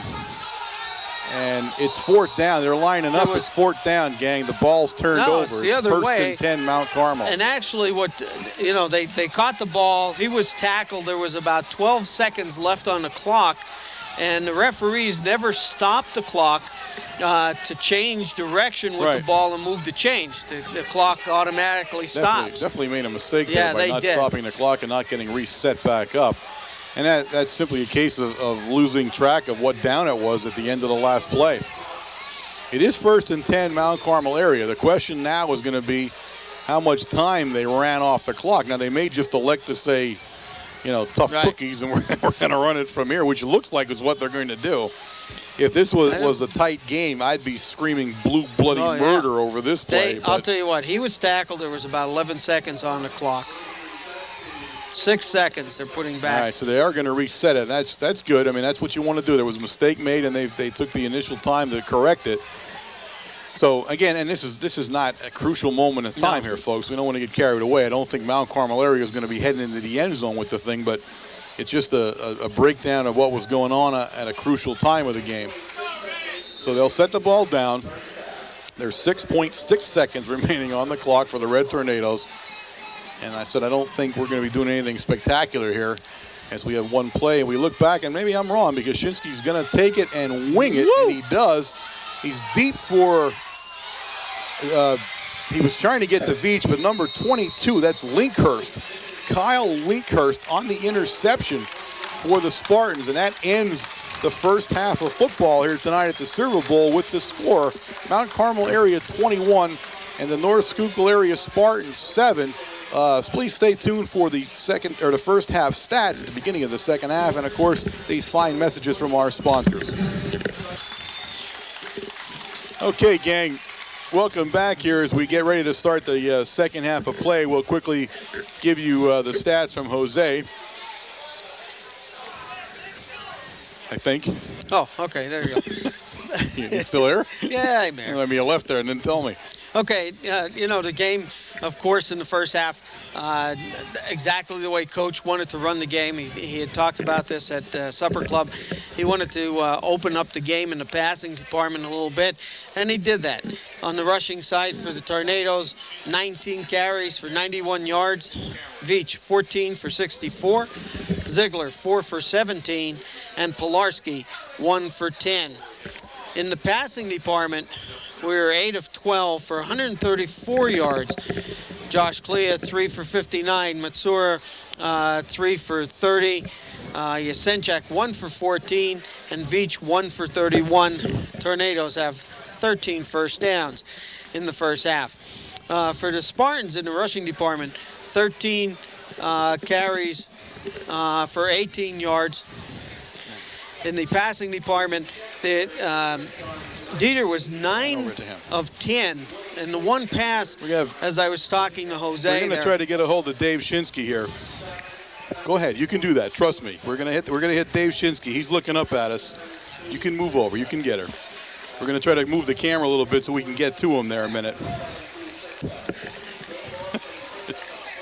Maybe if I can see him down here. There he is, folks, and I'm doing a little bit of work here for him as we try to get a better shot of him, but we're paying a little bit of a bet off here. So we wanted to say hello to Dave for us there. Okay, back on the Spartan side. All right, I'm sorry. I'm back on the camera here. We had to do our duties here. I know. Those payoffs. I don't know where the cameraman went now, too, though. In the passing department, we're 9 of 10. North Schuylkill was 9 of 10 for 115 yards. And as I was saying, Jose told me, you know, as he was doing the stats down there, that actually he thought the kid had caught the ball. They called it an incomplete pass. So Dieter would have been 10 of 10 for 115. The Spartans have 7 first downs. The time of possession, and it's a little unusual, the time of possession, Mount Carmel 11 minutes and 23 seconds, North Schuylkill Spartans 12 minutes and 37 seconds in the first half. Okay, you done clowning around? Well, we had some of the worst camera work there, and I don't want any one of these guys that actually worked the camera to take any blame for that. Was me fooling over there. And apparently, it's been decided that I am not cut out for camera work. So, we wanted to get Dave Shinsky, of course. Dave Shinsky, the quarterback's father, who we sat with last night at Supper Club, and well, we kind of made one of those unholy deals with him. Yeah, that, you just have basically to do that. Get him on TV because the stakes were pretty high. It was a soupy, and we went ahead and went for it. Now, maybe have cheapened ourselves, I don't know, but I'm willing to live with that. So Yasenchak kicks it off to start the second half. And it's going to go out of bounds, so they'll throw the flag down. And in fact, they threw it right at Jose's feet. And that will give us a second as you went down and you were talking to Jose. And we talked a little bit about dedication and the kind of time and effort that people put into this program over a period of years. And we were able to talk a little bit last week about, of course, Phil Gergen. Right. And the stuff that Phil does for this program that no one knows about.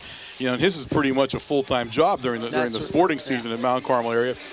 But Jose, believe it or not, and you won't believe this because he looks so young, but Jose is actually in his 300th consecutive game as a statistician for us tonight. This is his 300th game as the stat guy. So kind of an unbelievable stat in a row there, you know. So we want to take our hats off to him. Of course, without him, we would not have all those numbers that we routinely read off to you. And we want to say thank you and a great job to Jose. Penalty flag will go on the play as Mount Carmel area jumps offside. It'll bring up a 1st and 5. The ball is sitting at the 35-yard line of the Spartans. Should take it up close to the 40. And I think he said, if I'm not mistaken, he did tell me that it was if we win tonight, it'd be like the 222nd win. So that's like a 67% winning that we have here with Jose being our statistician. But he is such a dedicated guy, and that's what really drives a lot of us. You just enjoy it so much. Oh, but definitely. He absolutely lives and dies for those numbers and just does such a great job for us. So Dieter throws it back to number 32, and that's Smith. And Smith is picking his way, and he picked his way, I think, until he hit Dillo, and that was the end of it. So he crosses over the 40, but gains about a yard on the play. It'll bring up 3rd down and 4 for the Spartans as Dillo stuffed them for about a yard, a little more than a yard gain. Of course, we can't talk about Dave Shinsky without talking about his wife, of course, who our sympathies go out to her every time we meet her and see her and talk to her. But she also was with us last night and didn't make any deals with us.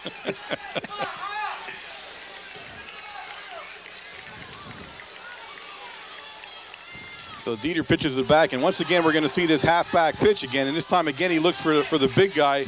And almost intercepted by Veach as you might be able to fool these guys once with it, but Clea and Veach had Wright bracketed front and back, and that pass was never going to be completed. So it'll bring up 4th down and a punting situation for the Spartans. Yeah, some good coverage there. And I'm on 3rd down, not 4th. I'm already ahead of me there. And what John was doing, he was just making sure that Wright was not going to catch the ball at the time, and then at the last minute went for the interception. I got screwed up on the 3rd down there by the penalty. I got lost in the dust with the penalty. You don't want to try anything different here with me. So 3rd down now, 3rd and 3, probably a longer 4 for the 1st down as Dieter brings them up. And that's definitely going to be a problem. Spartans jump offside. It's funny, that was a funny formation in the backfield as you had one guy at a 3-point position and the other 2 guys were standing up. It's the oddest lineup for backs in the backfield all the time when I look at it. We were talking at halftime, and I said it looks like the wing T, but we're not using the wing. I mean, it's not. There's no wing part of it, but the rest of it, they're all kind of standing around like a wing T offense would. We got the T part. Yeah, we got the T, no wing. So, unfortunately, that time they jump and it puts the ball back 5 yards, and now it brings up a bigger nut to crack at 3rd down and 8 for the Spartans. Ball sitting now back at their 33-yard line. We got number 50, Booker, back in at the defensive tackle position on the right side. Dieter looks to pass, and again he's looking. That time he was looking downfield at 44. That's Charlie Bechtel. And Bechtel tried to cut across the middle, and literally there were 5 Mount Carmel Red Tornado guys with him as he went down. He was the only guy in the pattern. And Justin Dillo was right on his back, and the rest of them were, in soft coverage. So not fooled at all that time was the Mount Carmel defense, and it will force number 2, Korupchak, to go into punt formation. He'll be kicking back there, of course, to Clea and Veach, and they're standing at their 35-yard line.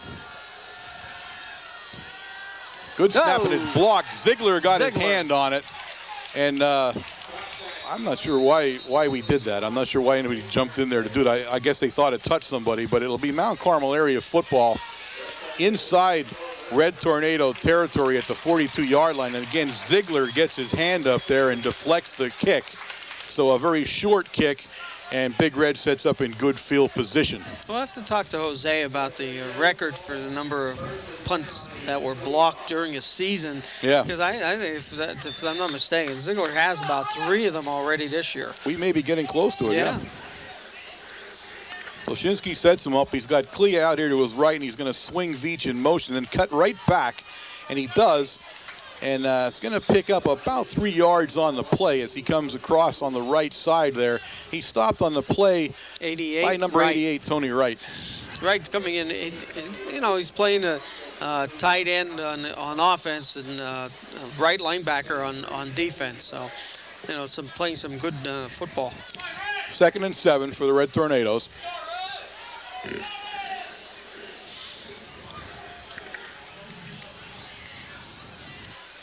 This time Veach looking for an opening there, and this time he'll come down to about the 40-yard line now. Pick up another 2 yards, and again, Tony Wright on the takedown for the Spartans. It'll bring up a 3rd down and about 5 for the Red Tornadoes. And Wright having himself a big afternoon on the both offensive and defensive sides of the ball for the Spartans tonight.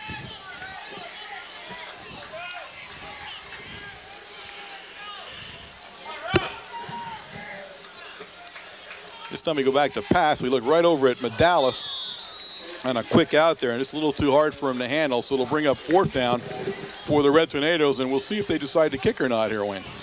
Well, number 21, Rob Yasaluski in on that play. And again, we've seen that so much success on that just sideline pattern, but he covered it very well. So the Tornadoes do elect to punt. Shinsky will go back into punt formation. He's going to be kicking from his own 50 or the midfield stripe. He puts a high one up there. I mean, big time high. And it's fair caught in there by Korupchak down at the Spartan 13-yard line where they'll take over. First and 10. There are 9 minutes and 43 seconds remaining here in the third quarter of play. And I was thinking, if we can get this soupy thing going here, I figure we could get everybody in on it and then just pan the entire home sides and pick up like 350, 400 soupies. We could do that. We won't have to make them anymore. This could be big. This could be big. Of course, there was probably an FCC rule that will put us in jail over it, but hey, we pretty much offended the FCC every way we do how anyway, so what could one more insult do? Without taking the soupy, you're right. So Dieter brings him up and he hands off in there to number 13. And that's Knock, and Knock brings it up for some nice yardage that time. Picks about 5 yards up on the play. I'll tell you what, from the second quarter here, Coach Chesney, I don't know, what he said to his kids in between the first and the second quarter over there, and they stood down there for a long time. But they have come out and they have consistently now moved the ball on offense, putting some holes in and picking up some nice yardage.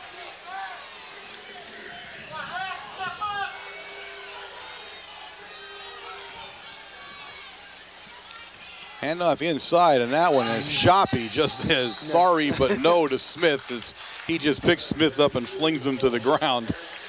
Shoppy getting some good defensive play in there.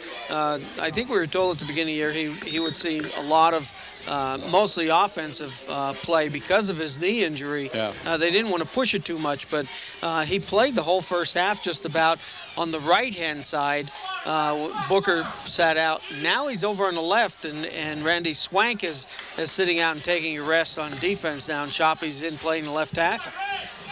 So it's 3rd down and 6 now for the Spartans.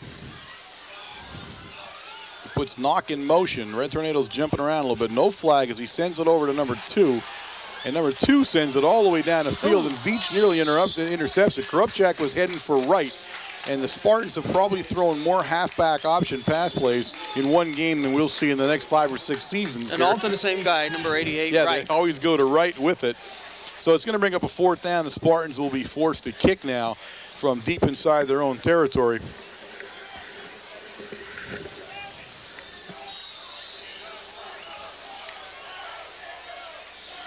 And Korupchak will go back there in punt formation. Of course, remember he had the last one partially blocked by Ziegler as Ziegler came in off that defensive end side. This time, no pressure as the Red Tornadoes will like to go into a return mode. Clea picks it up and picks his way down the sidelines and will cross over midfield into Spartan territory at about the 49-yard line where the Red Tornadoes will take over 1st and 10. And the game kind of got itself into a rhythm defensively here now pretty much as the Spartans have stepped up, not much offensively still, but have stepped it up defensively and are playing pretty tough now from the line of scrimmage. Yeah, they in the second quarter, again defensively they've pretty much controlled the run that the Tornadoes put out. Now we've had more success passing the ball than we have been running. This time right up the middle goes Veach, and he'll continue to churn yardage. He's going to pick up 5 yards on the play.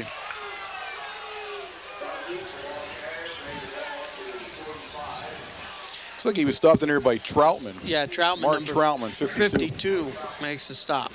You know, we talked a little about Shoppy, and it seems like every year you have a kid come back from a horrible knee injury. Yeah. And you can say it a million times, but it's never going to change the kind of courage and dedication that it takes to come back from that knee injury and the courage it takes to get back into the game. You see, if you look at number 55, when we get a shot of him close and you're watching what's going on there, you're going to see that knee brace on him. You're going to see the way it looks on him. And, you know, you say to yourself, well, he rehabbed, he gets the knee brace on. We have a rehab program now that's probably second to none as we go right across the street, actually, which is even easier.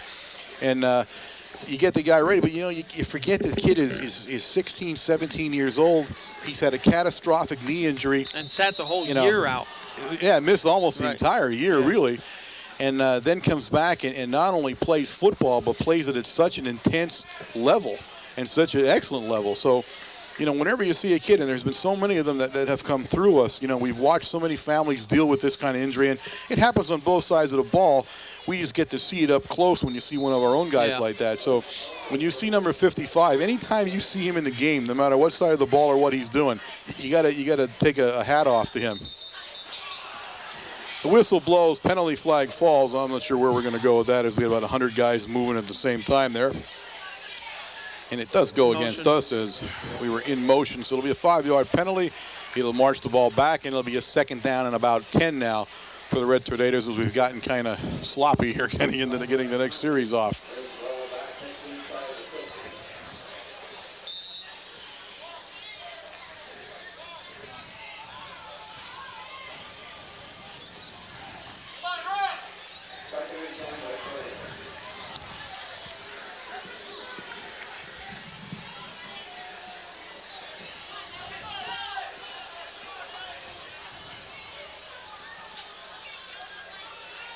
Shinsky looking under pressure, and this time he's under big pressure, but eludes it, and he's going to fire it downfield, and he's looking at Lentini, and just out of Lentini's reaches. Lentini did what he was supposed to do, which is come back to the ball when your quarterback's in trouble, but then you got a rocket of an arm going here from Shinsky, and he sent it down so far that Lentini couldn't catch up. It went over Lentini's head, and Lentini did turn around and there's try a to side go back. shot of the big guy down there. You just saw my main man, Dave, down there. So. Watch the pass there. Watch Lentini. Look at the arm. Look at the arm there. And it was right on. You had actually two Shinskys in the same shot going there. You had the one with the athletic ability, and you had the one with the soupy. And then you had Dave. Yeah, the soupy ability. You're right. I think this soupy thing's going to go only so far with him. You know that. Oh yeah, I know. Well, you got to do what you got to do. So Dave now back to pass again. Looks over at the big guy, the tight end, who makes that little curl pattern again and actually stomps on somebody in his way through. But the ball goes for almost no gain on the play, as the Spartans read that very nice. And that's actually one of the first times we've seen that play, going to the tight end in that position. Like this is just a little screen pass to the tight end. It's a 4th down now and 9, so the Tornadoes again will punt, as the Spartan defense has tightened up here in the 3rd quarter.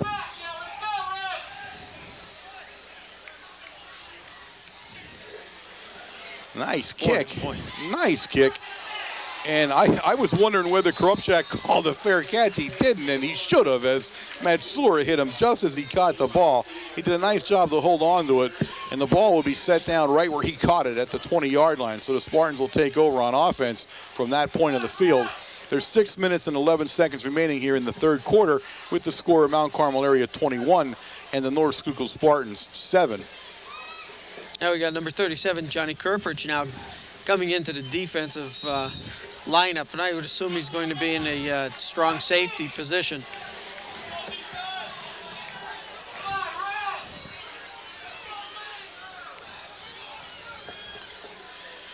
Hand off to number 2. Korupchak, and Korupchak tries around the end of Yasenchak. He came through there like a rocket out of that massive humanity that was making the sweep there, and puts Korupchak down for a loss on the play. It'll bring up a 2nd down now and about 11 for the Spartans, as Yasenchak is making his presence felt on the field here tonight.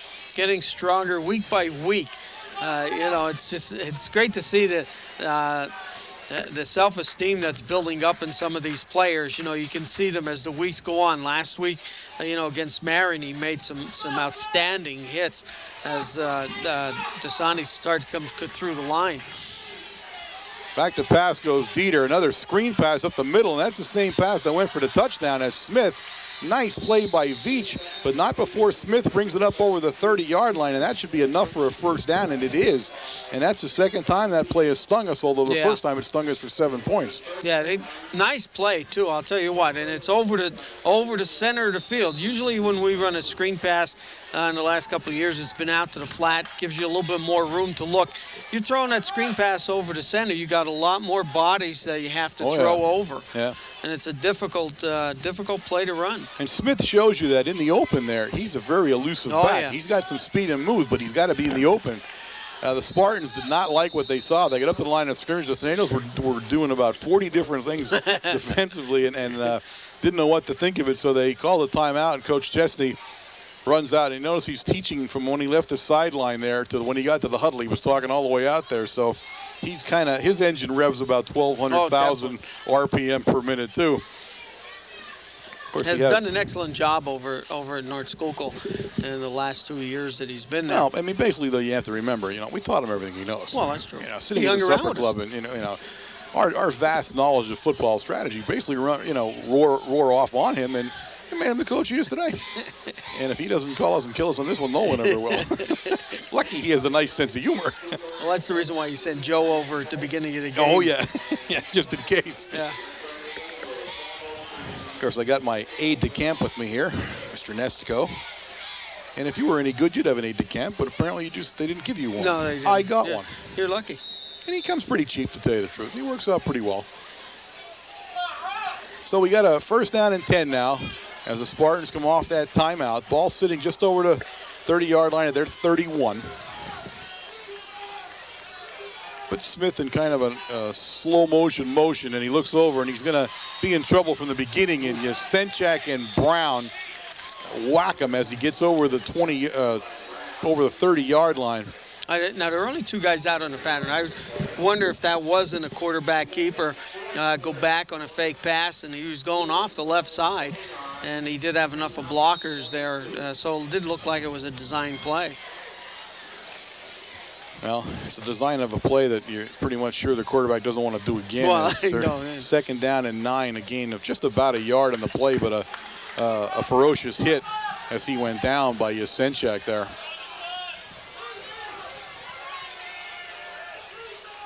Go back to pass and a short drop. Again, he looks for number 88, the big guy Wright. Wright hauls it in at the 40-yard line. He'll be short of the 1st down by about a yard and a half. So it'll bring up. Yeah, Josh Clea making the stop there on Wright.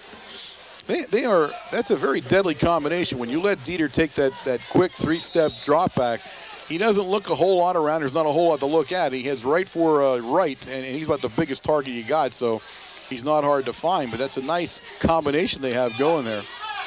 And, of course, he's bigger than anybody we have in the defensive backfield. And can move, too, for his size.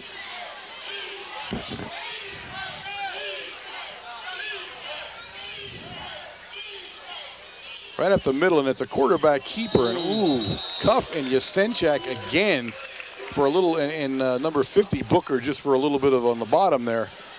And I'm not sure if that was the design play or what happened there. I don't know what we did there. Looking through the binoculars, now it might have been because it was only a short yardage, but it sort of looked like he missed the handoff. Yeah, I mean, I'm not sure if he really missed it or he was designed to do it. He got the 1st down, and that's what they were aiming for. But I think it sort of looked like he bobbled the ball at the beginning. Kind of an odd play. He couldn't get the ball to Bechtel. So 1st and 10 now for the Spartans at their own 41-yard line as they've got a little bit of a drive rolling here. Late in the 3rd period, and now we look over, and again we look over, and that time we were trying to get a hold of Korupchak, and he got it behind him a little bit. Yeah, Korupchak was open, too, on that pass. It wasn't a deep one. It was only a short slant in, and he tried to get him the ball about 3 yards off the line of scrimmage, but unfortunately Dieter throws it behind him. So 2nd and 10 now for the Spartans. 2 minutes and 57 seconds remaining in the 3rd quarter. And the Spartans have kind of elected to throw the ball a little bit. Looks like that's what they're going to go for here in the 2nd half as they try to get back in the game. It's only a 14-point lead for the Red Tornadoes. Again, the short drop, and this time he heads right over to number 2, and that again, Korupchak, and he caught it over Dillo as he made a nice correction to the ball, and a nice pass by Dieter that time, all the way down to the Mount Carmel area, 39-yard line, and the Spartans are driving on this Red Tornado defense, and they're doing it on the arm of Dieter. Yeah, I'll tell you what, Dieter has a nice timing pass there. He just drops back 3 steps, turns around, fires the ball, and has the receiver run down underneath it.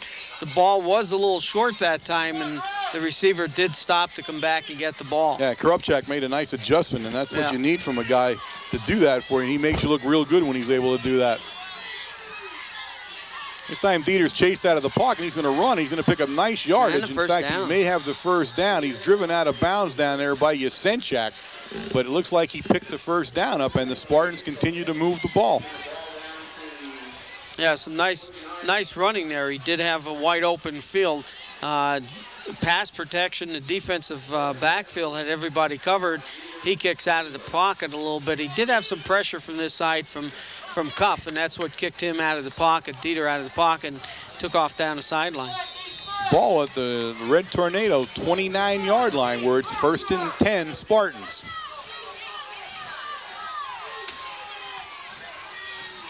This time he's going to hand off inside, and that's, I believe, Knock. I'm not sure who he turned in there with. It looks like Knock, number 13, and it is. Knock carries the ball down to about the 25-yard line. It's a gain of 4. It'll bring up a 2nd down and 6 now. We put 54 Swank back in. That time is a strange defensive setup we had. We pulled Ziegler off and set him back into a right corner position, right off the defensive end position.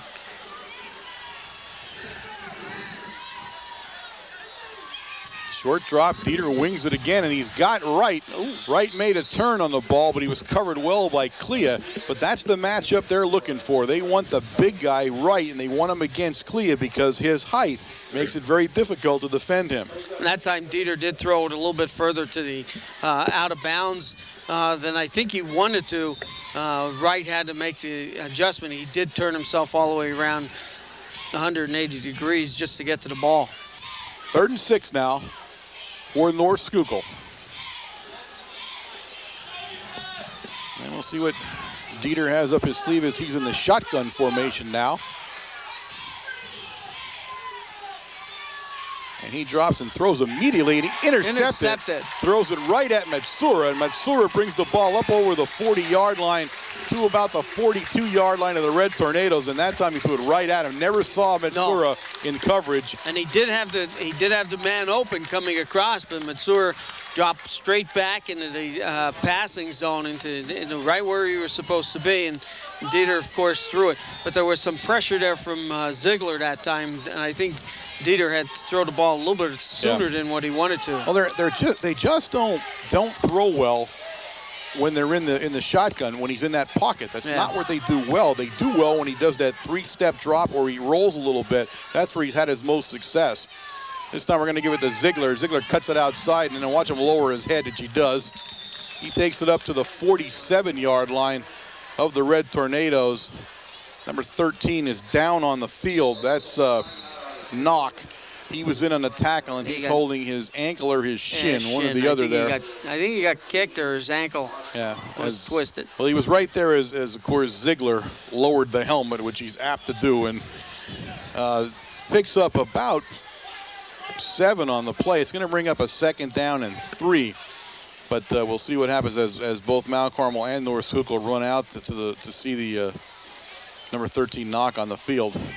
You can tell he was in pain. You know, he was holding it right away, and hopefully, I say this because hopefully it's a shin because it's only going to hurt. But I mean, if you got like a helmet or a knee in your shin, the Doc Greco's out there looking at him now. It still hurts. It gives us a chance to remind everybody that you are watching WKMC TV, the broadcasting arm of Mount Carmel Area High School. We are coming to you directly from the campus of Mount Carmel Area High School on a Wednesday night at 8 o'clock on Channel 13, courtesy of the Service Electric Cable System. We are an instructional fixed television service. And remember, ladies and gentlemen, at 7:30 in the morning, WKMC TV is live on Channel 13. If you want to know anything about what's happening at Mount Carmel area, that's where you want to be. So tune in at 7:30, and you see actually some really good-looking people doing the news instead of us. Hand off to Veach up the middle. Veach gained some big yards. Up over the midfield stripe down to about the 47-yard line of the Spartans, where it is 1st down for the Red Tornadoes. And Veach, again, just playing in the bowling balls. He knocks 3 guys over before he goes down. Again, what more can you say? Veach is picking up that amount of yardage, not being touched at the start in the line of scrimmage, and of course the interior line. Dave Shoppy, 55, Nick Cuff, 69, Randy Swank, 54, Matt Booker, 50, and Nick Bierster, number 59, making some excellent blocks down there. Shinsky to Clea. Clea down inside the 40-yard line to about the 38 of the Spartans. Should bring up a 2nd down and about 2. It was an 8-yard gain on the pass play. So 2nd and 2 for Big Red as now they begin to move a little bit on offense. There are 15 seconds remaining here in the third period of play, and I believe the clock will run out before we run a play. And I believe you're wrong. So Veach will take it up the middle, and he pounds it out down to about the Spartan 35-yard line, where it'll be 1st and 10, and that is now the end of the third quarter of play with the score of Mount Carmel area Red Tornadoes 21, the North Schuylkill area Spartans 7, and one more quarter away to go. I'll tell you what, excellent game. In that first quarter, North Schuylkill comes out, and it seems like they were just a little flat. From the second quarter on, they have given us one heck of a game. In fact, they driving down in the middle of the third period all the way down to about the 15-yard line, and of course Mansour picking off that pass and running it back for the Tornadoes. But you know, the score is only 21-7 at this point in time, and another score would have made a big difference in this ball game. Yeah, I mean, they had every indication they could have gotten blown out of here in the first 5 minutes of the game, and they didn't. They stiffened up offensively. You know, they're passing almost every down now, and that's what we thought they may resort to try to get back into the game. And it's had some success, of course, but making them susceptible to a big interception when they drove deep the last time. Mount Carmel area, on the other side of it, though, looks like they've kind of gone conservative and kind of lost their spark a little bit, and we have seen this 1,000 times since 1893 when we play North Schuylkill. They are no longer playing with the intensity that we have seen them play in the other games, especially last week and the week before. So the natural letdown that everybody feared is here. Thankfully, it's still a lead in the game for them, but you could tell just by their demeanor on the field that they're not as fired up, and they're not as moving as crisply as they had in the past few games. Ball on the 35-yard line of the Spartans, 1st and 10. We give it to Ziegler. Ziegler's looking outside. He'll go nowhere. That's number 44, Bechtel. Charlie Bechtel on the stop, and he brings Ziegler down. And Ziegler might have gained a half a yard on the play. It'll still be 2nd down and 10 when they line it up. Yeah, the right cornerback also came up, made a nice play. Number 2, Paul Korupchak. And we've mentioned his name quite a bit tonight.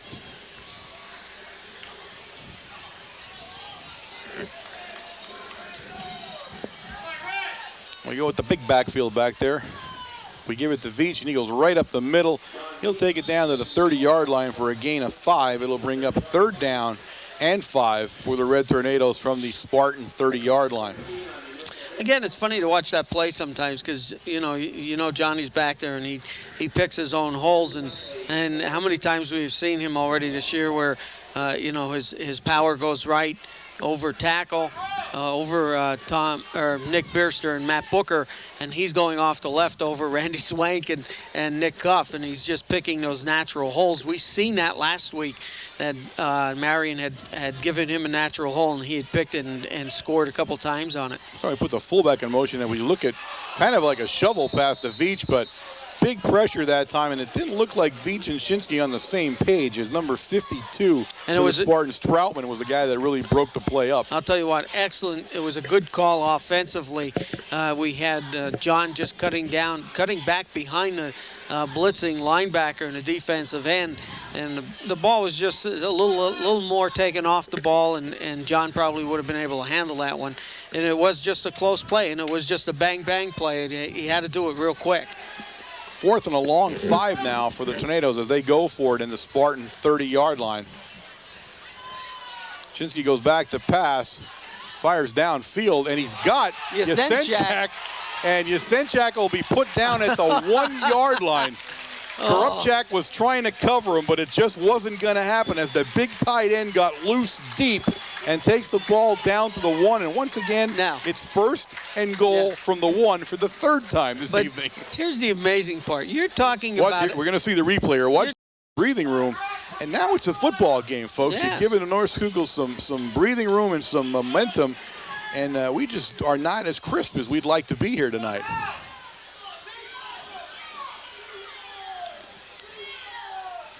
Peter's going to go back and pass immediately, and he does. So he passes out to Korupchak. Korupchak's only going to gain about 2 yards on the play. Dillo brings him down immediately as he catches the pass. So it brings a 2nd down and 8 now for the Spartans. That's a great play by Justin. We've seen that all night long. They're just isolating someone out there on the flat. And how many times we've tried that play, get isolation one-on-one, and you try to break the tackle, and you're down the sidelines for a big gainer. And Justin is just covering that receiver and making sure to tackle first.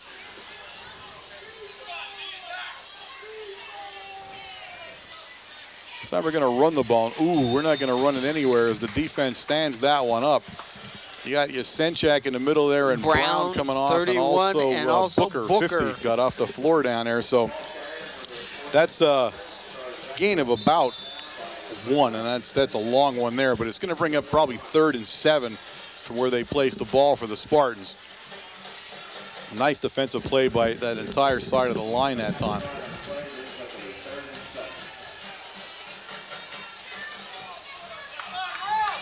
So big 3rd down play here for the Tornadoes. They'd dearly like to stop the Spartans here and get the ball back before the Spartans get any more momentum going their way. Dieter looks back to pass. He's in immediate trouble. He's going to run, and he's far short of the 1st down. Cuff was the guy that did it. Yep. Dieter pulled the ball down, tried to take it up into the middle of the line. And of course, with no success, he maybe picked up about a yard and a half on that, but Cuff putting much pressure from his right defensive end position there with this quickness, because all Dieter did was just step back, and that was a short three-step drop back, and he was supposed to throw the ball, and Cuff was on him very quickly. So Karupchak back to punt for the Spartans at the 8-12 mark here of the ball game. He's kicking it from about a 16-yard line, really high, and he kicks it over towards Clea, who's going to let it bounce. And it's bouncing and bouncing down finally at the 45-yard line of the Red Tornadoes. Have a player on the ground for the Spartans for a second, and that's number 51, and that's Ginther. Andy Ginther is down on the play, so we'll watch him as he's attended to.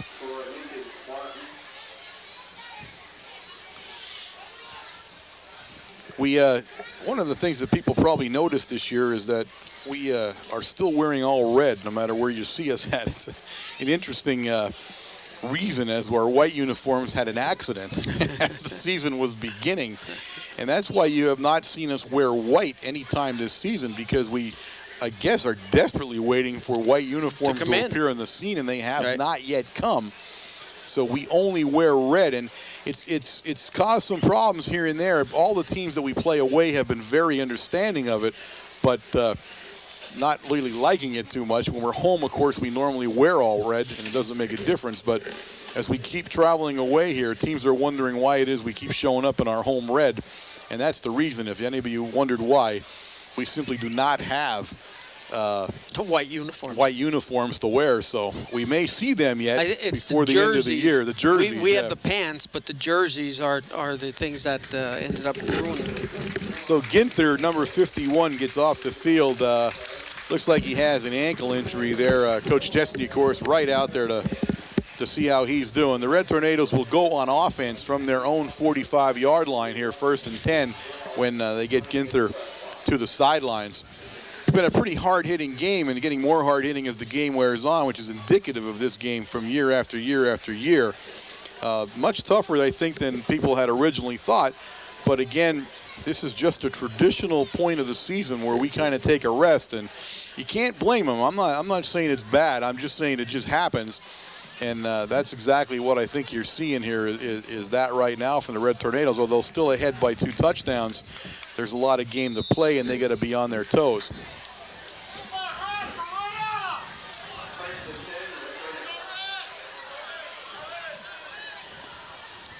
We put Pilarski kind of in motion there, but we're going to hand it inside the Veach.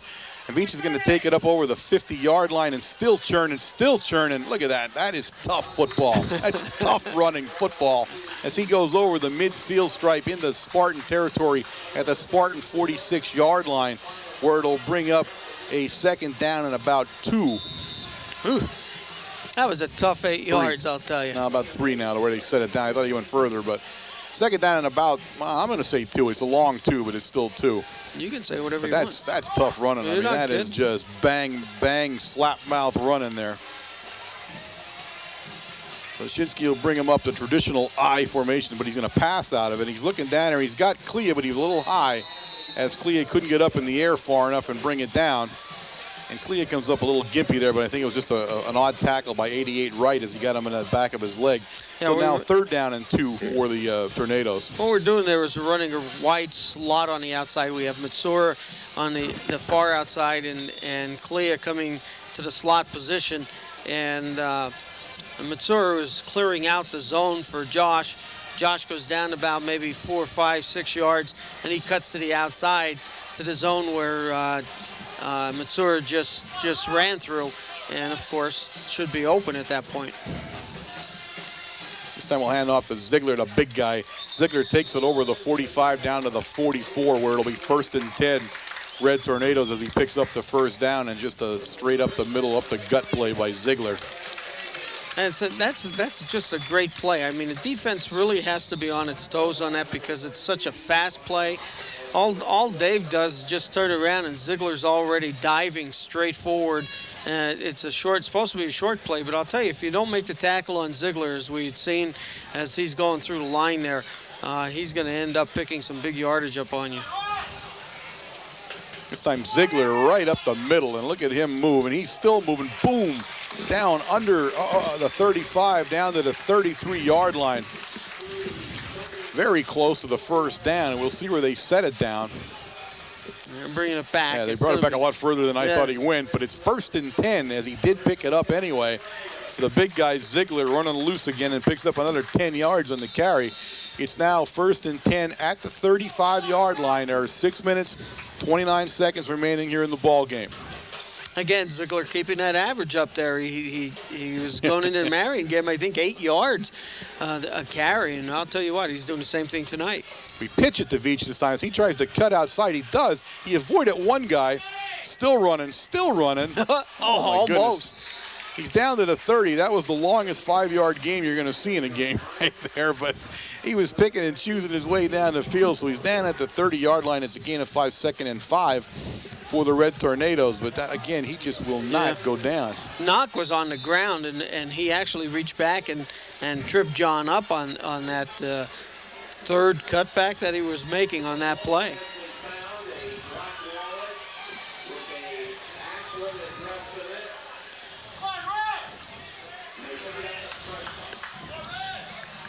Shinsky brings him up into that I formation, this time right to Veach, and Veach goes right up the middle, and he's going to get stopped for about 2 yards on the play. Number 2 makes that's Korupchak. Korupchak makes a big stop on Veach as Veach came through. There was a hole there too in the line. We're getting the hole, but the linebackers are coming up and making some excellent filling the holes there. 3rd down and 4, a gain of about 1 on the play as Korupchak making a nice defensive stop on Veach. We have the big backfield sitting in now as number 31 Brown comes into the backfield, and he'll line up next to Ziegler. Veach will stand in back of them.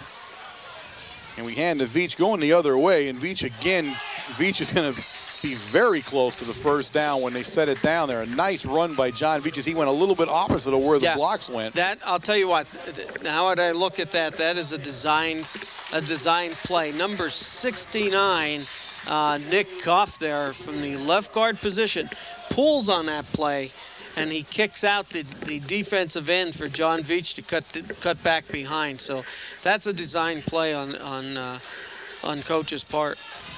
So it was a 1st down. It's 1st and 10 from the Spartan 23-yard line. So Ziegler again, as he's looking for running outside there, and he's going to be brought down this time in a nice play by 44. That's Charlie Bechtel, as Bechtel from the linebacker position ran Ziegler down. And we'll see where they place the ball down, as it may be no gain. I was going to say it might be a small loss, but we'll say 2nd and 10 where they finally put the ball down as Lentini brings the play in for the Red Tornadoes. Again, you see the defense for the Spartans stiffening up against the run, doing some nice swarm defense and making sure they're covering the ball in all cutback zones. He pumps, and he's looking for Clea down in the sideline. He's got him, and just at the last second, knocked out of his hands. That's number 21, Bob Yasilewski, So Yeselowski makes a great defensive stop in the end zone against Clea, and it'll bring up 3rd down and 10 now for the 3rd down and 10 for the Red Tornadoes from the 23. The time now 3 minutes and 40 seconds and stopped on the interception. Nice pass, though. That was a nice pass. Excellent pass. Great play down there by the defender in the end zone. He tipped the ball up in it, and Josh was looking for the tip. He was looking for the ball, but couldn't find it. Back to Pasco Shinsky. He's looking downfield, and he sees him, and there's Clea, and Clea brings it down at the 9-yard line. Enough for the 1st down. It'll be 1st and goal from the 9, and that's the first time we ever had 1st and goal from anything but the 1 tonight. But 1st and goal from the 9-yard line as Clea made a nice catch that time and picks up the 1st down. So Mount Carmel area knocking on the Spartan goal line again here with 3 minutes and 25 seconds and counting in the ball game as Brown now comes into the Tornado lineup and will line up with Ziegler in that big backfield. Now this time they're out over the tight end on the right side. They try to pitch it there, and that's exactly what they thought we were going to do. As Veach, though, scores. And Veach scores. You can think all you want, but when John puts his head down and makes the turn, he goes in. A 9-yard scamper for John Veach at the 3:04 mark of the ball game. Mount Carmel area now out to a 27-7 lead with Medalis #1 in the game now to attempt the extra point conversion. That play there with Brown and Ziegler setting up so far out on the right-hand side like that is actually a play that we had picked up a number of years ago from Marion Catholic. Medalis puts it down and it's good. So Mount Carmel area now 28.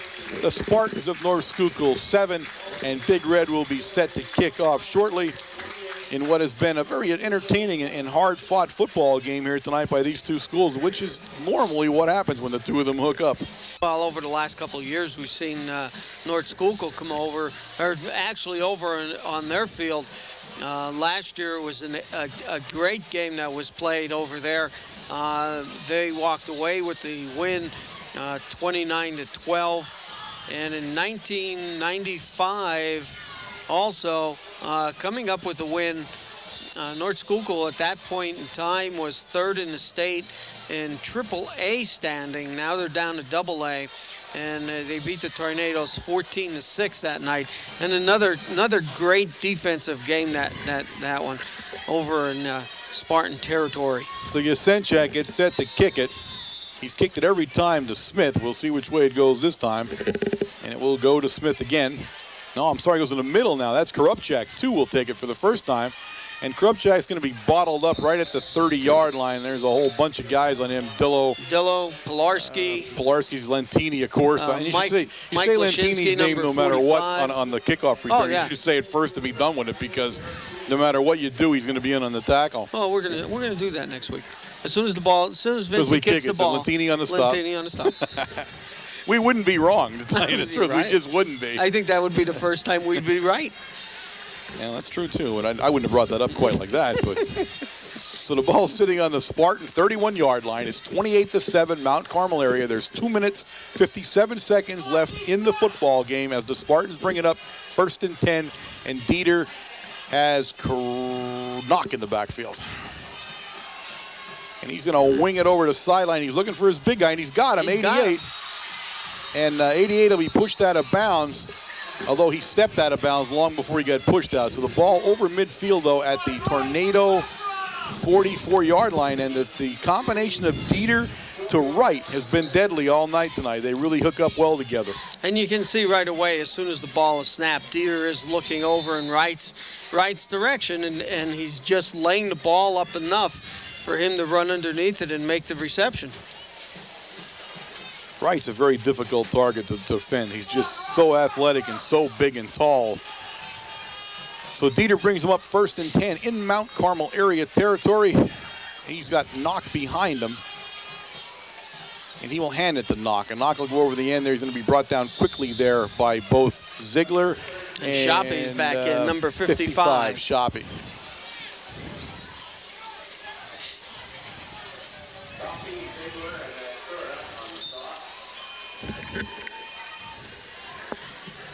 What do we put in the nose guard? Now we have Brown comes out. Oh, it looks like, I was going to say Booker. 2nd and 6 now for the Spartans, and he hands it again to number 2.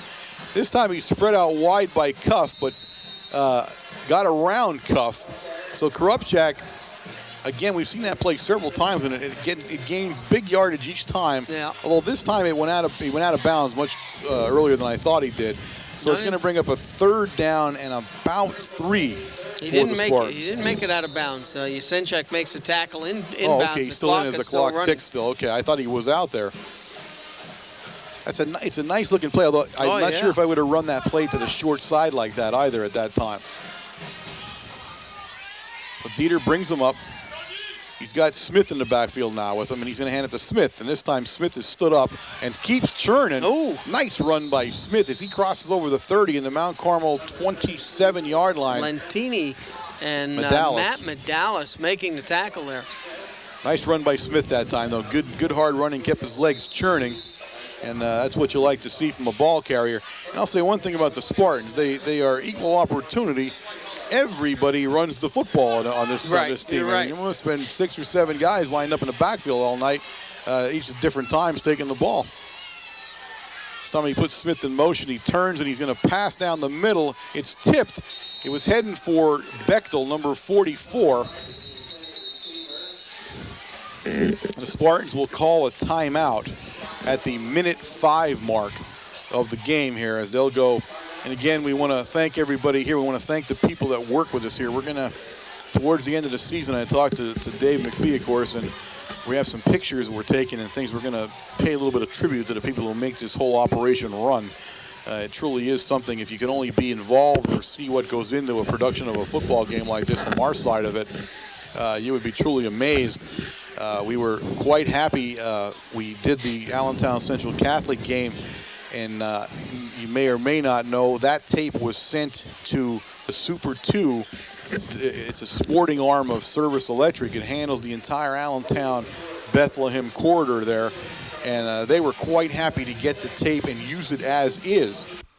Smith in motion, and there we have him back to pass. He's looking down there, and he's looking for Korupchak, and he's got him. It's a touchdown for Korupchak, number 2. He dropped the ball, but he was in the end zone. He must have crossed the line of scrimmage. So touchdown Spartans, and just like that, the score now 28-13 Mount Carmel area, and we'll see whether the Spartans decide to go for 2 or not. He's looking at his big guy, 88, who would be lining up the kicks the extra point if that's what indeed they do, and they will. Or no, they won't. Okay, they were thinking about it. I thought he had the tee in his hand. He had a glove a black glove in his hand. So they're going to go for 2 here to make it close and build a little bit of confidence here for Coach Chesney's team, as they still got a ways to go in their season and some tough games coming up too. So they line up for 2 in an odd lineup, I might add. We're going to go to Wright around the end, and Wright is going to be stood up. Ooh, and he didn't get in, and that was a nice play by the Red Tornadoes as the big guy, Wright, came churning around the side down there, but didn't get over the goal line. And number 42 in on that tackle, Pilarski. Number 37, John Kirpridge, making an excellent stop there at the 1-yard line to stop the conversion. Nice play by the Spartans here in the waning moments of the game as they put it over the goal line and bring the score to 28-13 at the 59-second mark of the ball game. And they'll line up to kick off the Big Red, of course. But Coach Chesney getting some confidence for these young guys. And this is a team that started off really rocky. I mean, they had a tough couple of games to start the year off and have pulled themselves even. Now they'll drop here. I mean, but I think they're a team that's getting better every game, and I think that was important for them to see that against a team that has been playing so well and certainly number 1 in the state in the AA division of football here in Pennsylvania. So they've got to feel pretty good about themselves. Now, my guess, and I know Coach Chesney, I think pretty well by now, I think we're going to see an onside kick. I think they're going to mix it up a little bit here. I think that's just the way he's going to do things. That's the way he likes football. Well, you want to play the game, and look at his kicker is facing over to the left hash mark. And he's got it in front of the tee, like you said before. You noticed those things. So he's going to give it one of those goofy kicks here. They're going to onside kick with 59 seconds remaining in the ball game. and try to make a lightning strike again. And he does. It's fumbled around down there, and I don't know who has it, but I believe the Red Tornadoes have recovered. No, it's not Clea. It hit Clea, but he didn't recover it. We'll see coming off of there. That's 56. That's Beaver. Beaver on the recovery of the onside kick. Tornadoes take over 1st and 10 on offense. The ball sitting on their side of the 50-yard line at about the 46. So a nice play by Eric Beaver to catch the ball as it hit Clea, and then he got hit, and the ball bounced a little bit. But a big play there. Mount Carmel retains possession, and for all intents and purposes, we'll run the clock out here and end the game. Let's see, John is back in the prevent defense here, or prevent offense, because Dave's only going to, Dave's only going to kneel down. We're going to run the rest of the time right off the clock. Clock running with 44 seconds remaining here. It's 2nd down and 10 for the Tornadoes. And again, they are content with just kneeling and bringing the ball game to its conclusion. We look across the field. We want to say a congratulations to Coach Chesney. Once again, brought his team in here. They played hard. They played clean. That is a hallmark of Coach Chesney football, that discipline. They acquit themselves well. They don't do anything goofy, and that was not always their reputation on the football field, but he has turned that around, and in doing so, he has turned them around as the game will now run out with the final seconds here as he crosses the field. But he's a good friend. We wish him well. I mean, he's the kind of guy that the only time you want to beat him is when you're playing him. The rest of the time, you hope he beats the tar out of everybody else. So our hats off to him. We want to say congratulations and good luck as he goes down the road. He's got a couple of tough games coming up before he gets to the end of the season, and he's going to try to squeeze into either the Eastern Conference or, depending what happens, you never know, maybe a district, although that's going to be a little bit that would be District 11. Far-fetched in the 11th district, because they've got some pretty good teams in District 11. From our side of the ball, Wayne, and I think you got to agree with me, sometimes we watch games like this and you have a tendency to sit in the stands and think, what the heck are we doing? Like, what's going on? This was a natural letdown. This was a natural cruise game that, unfortunately, it falls against North Schuylkill every year, and that's where it's unfortunate. We came off such tough games. We were at such a high intensity at Marion, playing a near flawless football game, that when we get here at home and we play a team, and they're tough. Always. They're playing tough. That defense was hitting and doing all the right things, and he had an offense that's mixing it up, doing all. He's a hard guy to coach against. That's probably what his reputation will be at the end of his career, is he was hard to coach against. Well, that's what you said. In the second quarter, starting from the second quarter, at that point, 5 guys had touched the ball from the backfield. Mm-hmm. So, you don't get into that routine, well, this guy's going to carry the ball, he's going here, he's going there. He keeps the defense back on its heels, and also the passing. I mean, Dieter had an excellent game tonight. In the first half, he was 9 of 10 passes. Mm-hmm. So he did have a very, very good game from the quarterback position.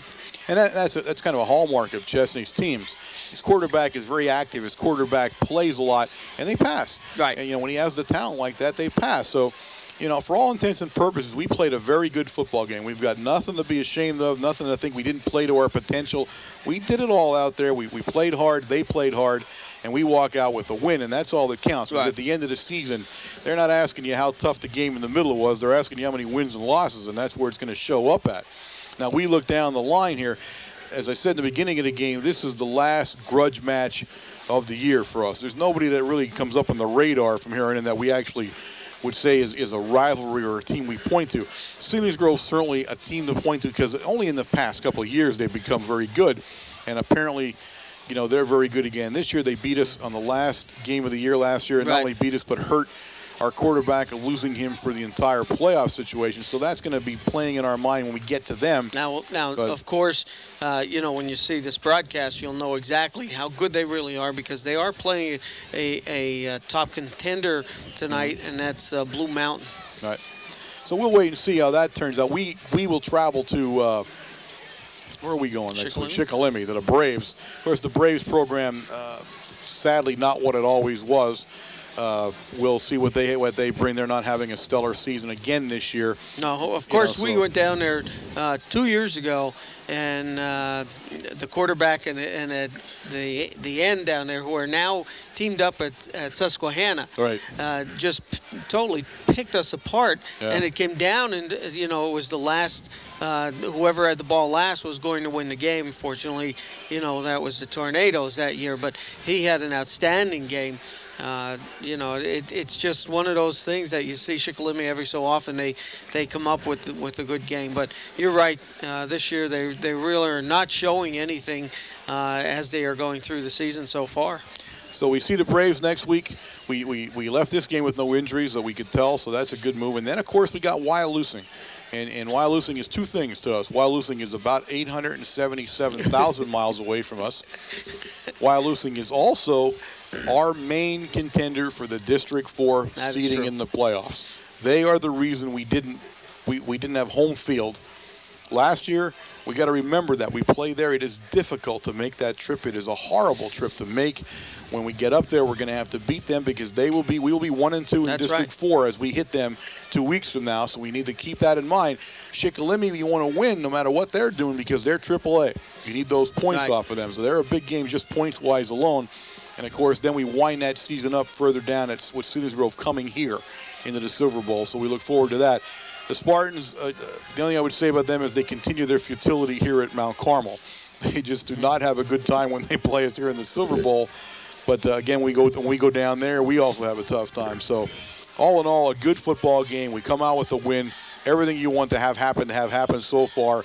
And we'll see everybody next Friday night as we travel to Brave Stadium in Sunbury and meet the Schuylkill Braves. So, for WKMC TV and its entire crew, I am Warren Altamar. Wayne Brokenshire. Good night.